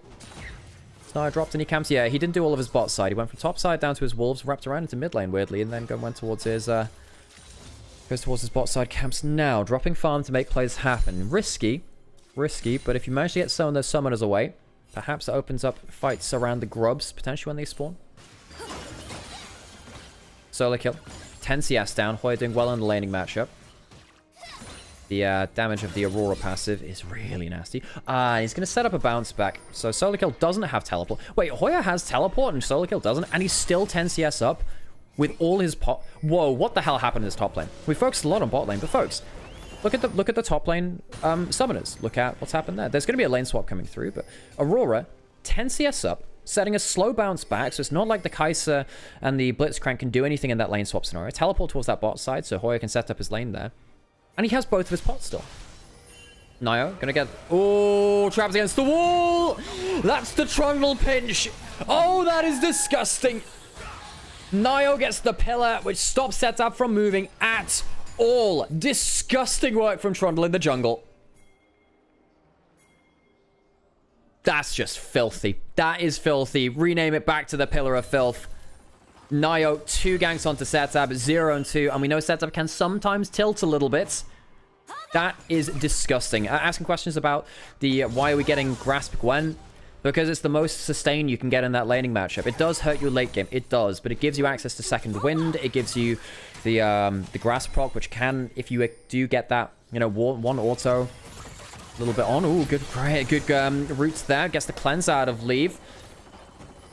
Finally, the Nico doing something in his laning phase. Feather was pretty good at this champion before the nerfs.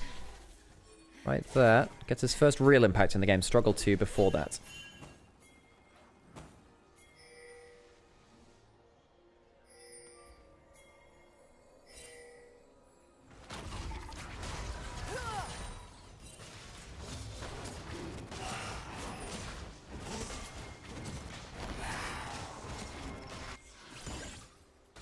Dragon started, likely to be finished by TT, no contest.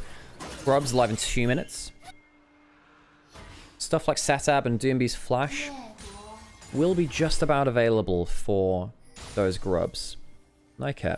I mean, there is... Oh my god, please, please, not again. Surely this is unfair. Wonder whether the Rune Prison could have come in a little earlier. That would have been a point-and-click hook at that point. Satab finally surviving a foray into mid lane from one of Doombee's teammates. This has been a sad, sad Orianna game. We have a little bit of audio desync. Quickly, folks, I'm going to just quickly reset the media source. Go dark screen just for a second. Don't panic. Don't panic. Don't do that. Don't panic. Don't panic. It's fine. It's here. It's back. You hear the audio. You see the video. We're all fine. Hoya has level 6. Tries to buffer through the hook and can't. Is he forced to use his ult? No. Instead, uses that W. Tanks the hook and says, yeah, I'm not an Orianna. I'm happy with this. Walking forwards. Contesting, Trundle a little bit here.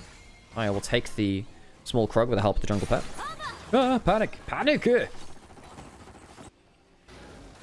Habunai! Level 6 hit by... Ooh, level 6 is hit by Aki. Nio. It's actually walking over towards here. Aurora, not walking over just yet. Aki... Now, you do not want to fight a Nocturne on his camps. If Nocturne is actually on his camps, and you have to walk into him, you lose those fights. Trundle loses the 1v1 to Nocturne if Trundle is the one walking into Nocturne.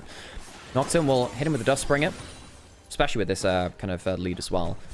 Likely complete that tether. What you can do is you can turn the lights off, put the tether on, and if they try and get away from you, you can ult to keep the tether attached sometimes. And if the feather goes down, especially with Lethal Temper, you just get wrecked. Phage to phage as well. It's not like there's a big itemization difference there in terms of the the thing you do with moving. Yeah, move speed. Crazy. Crazy how that works. 0-2 Orianna is the real big sore thumb in this game. Hoya, up a good amount of CS. Gwen has been struggling here, and I think this is why TT chose the Aurora first pick over the Gwen. They knew they had to get the matchup into it. I think Aurora is super broken right now anyway. Aurora is one of the champions which can pretty much always reach the enemy carry. Especially when they're immobile. Aurora is terrifying. Terrifying to play against as immobile carries. The Rise can be that, but he's a bit tanky. Satab, my dude, you just got your flash back. Leave's going to go force. Can he proc the passive? No. Phase Rush sees Satab out to safety. There is a Blitzcrank. No, okay. No, that's just not that. That's not okay. It's not fine. He's okay. Satab is just sat here. He has to just, like, play with his head on a swivel. Something's coming from either side of his lane all at once. potential of an ultimate towards Doomby. Does have flash, does have ult. Quite hard to shut him down. Merc Treads as well, make it a little bit harder as well to burst him out fully. Doesn't have HP just yet, or something like a Seraph's. Wonder if Doomby will go towards the full Rod of Ages build. Sometimes we see burstier, no Rod of Ages builds. We prefer to get an earlier spike. This is easier to go Rod though. Catalyst is fine as a component, very good as a component actually. Leave. One of our players that experimented most with Kai'Sa builds in the last few splits, he played the Essence Reaver Shadow Flame build, where you would play towards... I don't think there was a Nash's Tooth in that build, but what you do is if a W ended up getting someone low enough, or you hit on a W on someone low enough, you would crit with the W, of course, but then your passive would crit onto low HP people as well, which already scales with missing HP. One extend. Clearing out the wave. He has flash. Rune Prison lands, and that is a point and click hook. Teleport's coming through. Won't be able to cancel the Realm Warp or the Corki on his own. Both out to safety. Feather flashing forwards and won't get the root. NIP, the play turned around on them, but they do get teleport, flash from the Nico, and the barrier from the Corki. Lose mid-jungle flash. I think TT get more out of that than NIP do. With 1xM retaining his flash, I think he's happier than Doomby and Naya without those. Quite hard for Trundle to play to gap close, especially into a shockwave. If you have to play into a shockwave without flash, you're really relying on other people to set up for you. You don't get to do that yourself anymore. You can't flash the shockwave and potentially get into melee range. Ooh, ult pull through from Hoya. Doesn't have the full Zhonya. Not Zonya's Leandri's just yet. Gets a better HP trade. Solo kill blowing his ghost as well.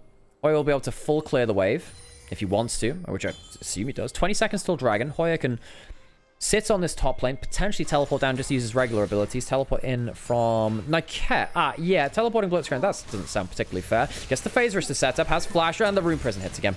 Rune Prison hits again. Shockwave gets some value down here. There's an IO Trundle coming down. Sets up. No! Has Flash, will see himself to safety, and I don't think the Subjugate will kill. Teleport coming in from the Aurora. Remember, no ultimate here. Can get that Power Fist in. Rune Prison comes through as well. Nile left out on his own, and 2 dives in a row from NIP onto bot side. End up backfiring just a little. The first time was just summoners. This time it's a death of the jungler before the dragon spawns. Give me like 1 quick second, folks. I gotta quickly close the door and get myself a, what was I gonna call it? A thing. A charger of my phone, because my phone is dying and I do need that to be alive for various reasons.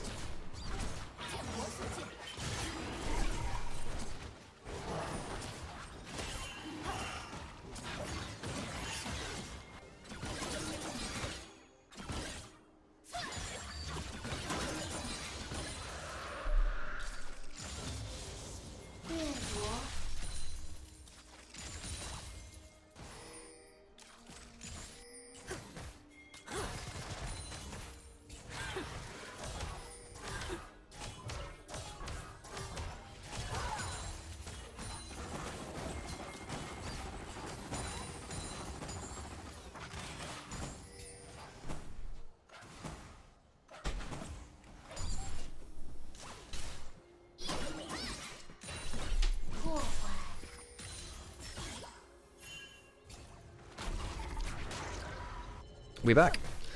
See? Not that long at all. Didn't have to panic at all. Nothing happened. Dragon went down. No one ever plays games on their phone at work. What you talking? No, I'm not. No. So if the reason I'm not playing the horse game on my phone is because if I did that, it would end up like closing it on my PC, and I don't want to reload it on during the break. I was before I was playing it on stream, just a little bit. First couple of days I was playing it. But it's kind of important to keep a track of messages, and sometimes I need to moderate one of the YouTube chats from it for reasons. Like, it's just nice to have it occasionally. Okay, so 2 dragons to TT. Evenish in gold lead, and that is a flashless Trundle with no tank stats to steal, and it is a very, very dead Nio. The kill goes over towards the Aurora. First of the game for them. And that's a problem, because I think Aurora is probably the strongest champion which TT have into NIPs on the other side. You are likely to funnel into TT's comp looking for hooks, looking for following up on Trundle pillars. If Aurora is the one who is kind of counter-punching, I don't think you have a great answer to that. You also see that, okay, Needlework's thrown through, ultimate coming through, which will help Hoya escape. On the whole, Hoya has been doing well into the counter matchup of the Gwen. Yes, right here, Needlework does some decent work. Hoya doesn't have... No, Oh, he misses the combo there. But on the whole, Hoy will be very easily able to hold the Gwen in the side lane. Anything happening on this side? Orianna could get... could be some plays onto there. Grasp potentially from solo kill. Shotgun lands. Passive potentially coming through. Gets that full proc. Hoy doesn't have teleport. Place went down, but not before solo kill. Got some extra gold out of that turret. Manages to close the gold lead just a little. Only about 10 CS behind. Naya spotted though. Recall coming through from Nico. That was the clone in that brush, which is why it wasn't moving in the way that it should be. DMB, will you take the full first turret here? That would not be feats of strength. We don't have the feats of... we don't have the third kill for either team just yet. Tower goes down. Next kill gets feats of strength. Aki has his ult again, has Hexblade as well, so it's lower cooldown. In the next patch, by the way, you'll get less attack speed but more move speed when that comes through. Leave. Staying away from this turret, you kind of have to. Shockwave could potentially force a flash. In fact, Setup might still be angling for it. The 3 grubs help TT walk towards it. Nightcat flashing forwards, but can't land the hook. Actually, a preemptive flash from Feather. Was afraid of the ult from Nightcat silencing him. I think that's clever from Feather there. Typically risky, but did not want to get silenced. It would be insta-kill after that point, giving over feats of strength and, of course, the gold. Aurora might get realm warped onto Dimby's teleported into River. Hoya does have ult coming up in the next few seconds, but not right now. Good back off from Hoya. We got caught there. Again, would be pretty dangerous across the whole map for TT. Teleport up towards the top side. Will escape. They will give up the bot lane turret. But they could get mid lane here. NIP kind of out of position now. You can't bring both your solo laners back here. Turret will be taken by TT. Mid lane turret more important than side lanes. Yes, 2 turrets to 1 is a bonus, but mid lane turret is really, really nice. If you're trying to play around Blitzcrank, you want to be pushing up in mid lane, getting those hooks from inside your own jungle sometimes as well. It'll be a 2-for-1 turret trade in this last phase of play, as Setup's left alone on top side. Clears the gold a little bit, makes it a little bit even between him and the Rise as well. You know, Setup took a lot of early ganks early. Thought he was going to tilt. He didn't. Credit to him. I've seen him lose a game or two where he's been ganked early. Things fall apart. Tons of red wards. Look how many wards there are from NIP across the map. Insane amounts of them. 30 seconds till Dragon. TT don't have control on the bot side. Nico clones help. You can face check with them. Temporarily. Leave holding the wave right now. Clearing the wave. The ward and the wave. Walking up a long way in mid lane is a problem for NIP. The follow-up, which TT have for the Nocturne, is insane. We haven't actually seen the Nocturne on a combo yet, just by the way. Could be something we see soon. NIP, Blitzcrank hook, a threat, Nightcat on vision, only level 6, quite low in XP. Some damage onto him. Realm up onto Hoya. He's going to blow that ultimate, go into the pit itself. Naya, Doomby, without that reposition tool now. Nightcat misses the hook, Setup. Flashes away. Where is the combo? You don't even need it. Shockwave forces the flash out of Leave. There is a flank from the Gwen. Is it enough? Will the Dragon be down before the heat time? He gets there. Feather defensible onto 3. Setup back into the way. The flanking Orianna is apparently the dangerous, but Naya will at least claim the Dragon. Nico goes down as well. Leave DPSing. And I wonder whether TT have split themselves a little bit too far down the seams. Solo kills flank. Scatters TT as the Dragon and a whole host of 4 kills go to the way of NIP. Thought that after Nightcat went down, that would be the fight for TT. But they can't land the knockout blow. Setup forced away to flank as the Orianna. Soloed out by Leave and another member of NIP. The Orianna, the positioning there on the defensive play, left a lot to be desired. The Shockwave did force the flash out of the Kai'Sa, but it got no damage down. So, Aurora ult used defensively. No damage came through. That's a problem. Nightcat would have missed that hook anyway. Setup could have flashed behind Feather, maybe. I think that would have been a better option. Shockwave flashed away from by Leave, and that means that Leave is full HP to play the fight. Needlework starts to close down the carries. 1xN can't really position himself around the W. 1xN thinking about flashing forwards onto Leave, but the ult sees him to safety as well. Oh, gets the kill onto the Trundle. There's no point wasting a flash at this point. Don't waste it. Oh, he does get the kill onto Kai'Sa. You know what? Credit to him. You know what? Real credit to 1xN. He gets 2 kills after his team has completely been ran down. That's actually not bad from him at all. I kind of missed how much damage he did in the back end of it. It's my bad, though. TT lose a chance at early soul points. A little bit behind in gold now. Not huge, but a little bit. NIP, wonderful flank. They are not good at engaging in this team. Hang on a second. Nox and Orianna, a threat. Just out of vision. We'll set up an Aki. If they find anyone, go buttons there. Here's level 11 from both of them. Tier 2 ultimates. Good damage. No flash on Nia. They could go for it. Yeah, who are you going for? Who do you go for? It is the Trundle. Shockwave back behind the Nocturne. Easy kill. The Knockwave strikes true. It's not the right timing to get something like an Atakan off the back of it. That's spawning in 40 seconds, but they can go for a bot side invade. Hook onto Setup. He's been hooked. Setup gets caught by a hook. Oh, Setup. You can't overstay. You've just got that one kill, throwing another one back. And now this is a problem, because Setup will be dead for the spawn of the Atakan. We're about 15 seconds away from that. You can teleport back in. NIP might not want to start it completely, but they might want to force these summoners out of Setup and potentially Hoya early. 10 seconds now on the Atakan leave going down there. Can't help but feel like Atakan could be started up here. Great hook from Nymaera. Blitzcrank is a risky one. Do they start it up immediately? Yeah, Nia's coming out of base. They start it. Setup. 5 seconds and you come back in. Is the combo up again? Well, yeah, I mean, you've got Hexplate. It's a low cooldown. Do you just want to set up for a Blitzcrank hook? It's been put over to the side here. There's a Spell Shield Naki to approach his objective. Here comes Nio with Setup. He's teleporting in.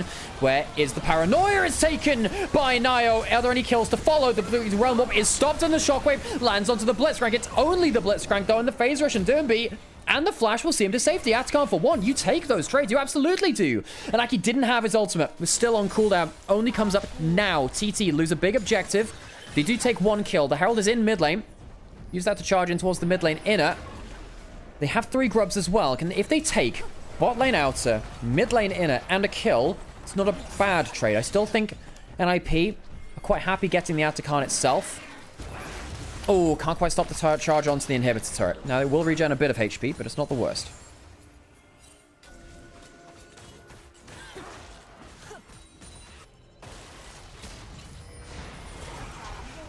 Combo onto Nio is good. It's a flash the Trundle. He's not tanky. You can't really ult the Nocturne and get that much stats out of him.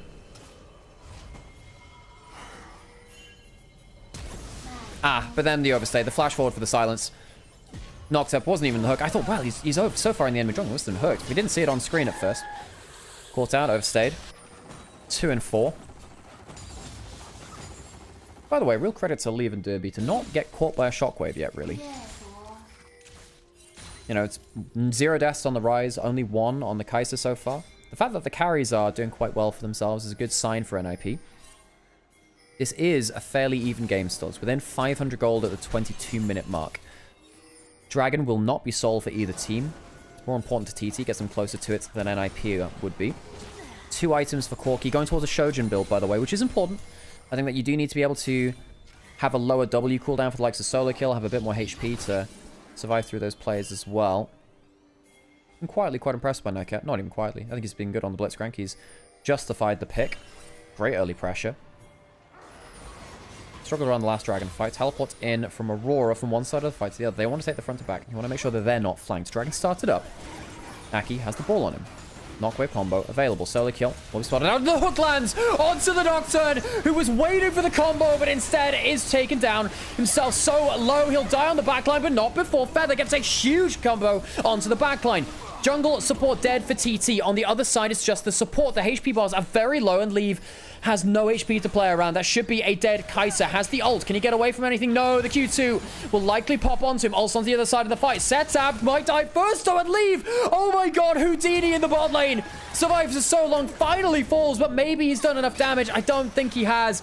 Solo kill will fall, and TT will be the ones coming out ahead from this dragon fight. A messy, broken affair. These are not standard front to backs. They're being taken into different angles as different defensive positions are taken, and each team dives forwards. Nio will take the mid lane outer turrets as a consolation prize. Again, very even in gold, but the dragon claim from TT, and they get 1 step away from Ocean Soul. Feather. That ult into the backline costs him his life, but it scatters NIP on the retreat. They're on vision. Hook into the brush. No spell shield from Aki. You got a spell shield that. The ult is good from Feather. The ult is good. Catch both carries, and Nymaera just in the front as well. And you'll notice after this point, Solo Kill has gone very, very far looking for that kill. He's not there for the extra DPS. Leave. Not exactly got much peel for himself, so it's not really a composition which has much peel for the AD carries. That's why you pick the Kai'Sa. He flashes to try and get that extra damage down, and credit to him, he does. Hoya has to flash forwards to tag on that Q. Does manage to hit it. No mobility left from the Kai'Sa at that point in the fight. Oh my god, it's the permanent Gatling gun sound. Oh god, it's 1,000 burps a minute. 1xN has himself a Shojin now, by the way, which is quite popular here in China, actually. You get the bruiser stats. Your W at max rank goes down to about an 8-second cooldown. Especially when you get something like the Black Cleaver as well, if you go towards that a little later on. Sometimes you still go towards the crit items, something like the Lord Dominus Regards to the Mortal Reminder. But Black Cleaver means you get something like an extra 1,100 HP between all 3 items, which is a lot of tank stats. Makes it much harder for a bunch of these characters to DPS you. Realm up onto a side lane, trying to catch that setup. He's not going to be able to teleport away in time. A rune prison, a realm warp, and a pillar of ice will see setup down, who has been picked off time after time after time. 2 and 6 on the Orianna. There will be no shockwave for the next fight. He'll be dead for the Baron take. TT looking to retake the pit. Do they have a defuse kit? They might need it. The flash hook misses. Nyket unable to find his mark. 1xN playing on the defensive. The lights go dark. NIP disengage from the Baron. Will they go back to it? I think they feel like they have to take the fight in the 5v4. Flash from Naya available. Pillar of Ice available from Naya. Solo kill on the flank. And it's another missed hook. 4-man ultimate as NIP. Find the engage through the Corki. Get the first kill onto the Blitzcrank at the cost of their Nico. Gwen goes down. There's a lot of damage now missing from NIP. And Doomby might be forced to flash. Trying to turn around. Good damage. But he won't be able to finish off the kill. The burn coming through. Not able to finish him off. Flash forward. Stride breaker. Kill from Aki onto his old mid layer as Doomby gifted a stride breaker to the face. Seta back out onto the map, and TT puzzled their way through, and they will retake the objective fight. They have the 4 members available now, and NIP just the 3 with their solo. Lane is dead. TT find a way to problem solve the Baron start from NIP, and these teams have been oh so close in their 2 series this week. Another 3-game series, our last game of the day, and TT may have found themselves the game-winning play. It was been oh so close before this, and I kept missing 2 hooks in a row, rather. 4-man ultimate from Feather. He's giving his life for these engages, but it does set things up for a huge Aurora ult. Feather dies, but he's done his job. Realistically, once you've used your ult as the Nico support, kind of done and dry there, you know? Aki following the Duskbringer path. The extra move speed from that gives him enough to flash in for the stride breaker. And that's lights out. That's slightly different sense for that Paranoia. Baron buff now in. Only 1,000 gold power play. Minute and a half till the Dragon. TT will have ample time to set up the map.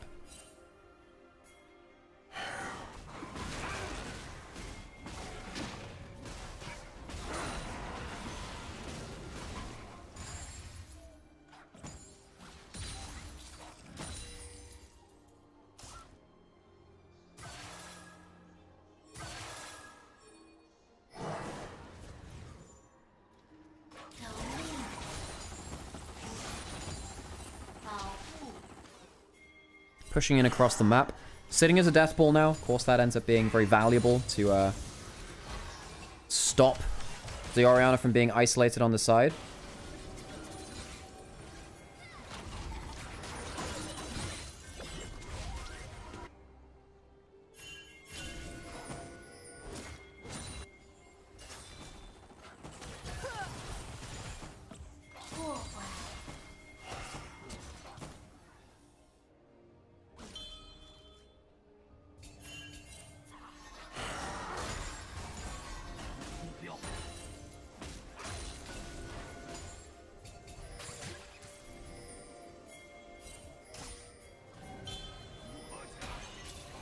Ten seconds till the dragon spawns. Will be soul for TT. Hook. Spell shielded this time. Shockwave, and there's no flash on Nyket. He'll go down. That is the risk. Realm up to just slightly reposition. It's a 1 for none. Double ultimates used from TT.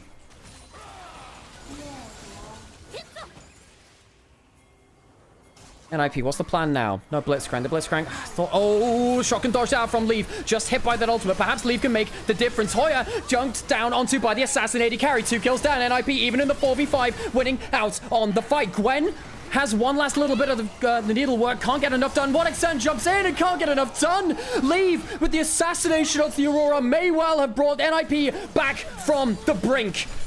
Down against the Baron buff, down against the Soul, and even without their support, NIP may well find their second victory against TT in this week. 2-1 at the start of it, potentially 2-1 to end it. They don't have grubs, but they will have death times to work with. I think it's Inhibitor down. I don't know about the entire game. I think they can take Inhibitor and out. What is the plan? Do they walk forward again? Oh, they might feel like they can go for more. 10 on Setab. Shockwave available. I don't know. I don't know about this one. 5 seconds down on Setab. Tower's going down. If they split and avoid the shockwave, they can still flash out, and it'll just be the end of the game. NIP, one fight into death. NIP win 2-1, clutching up the late game.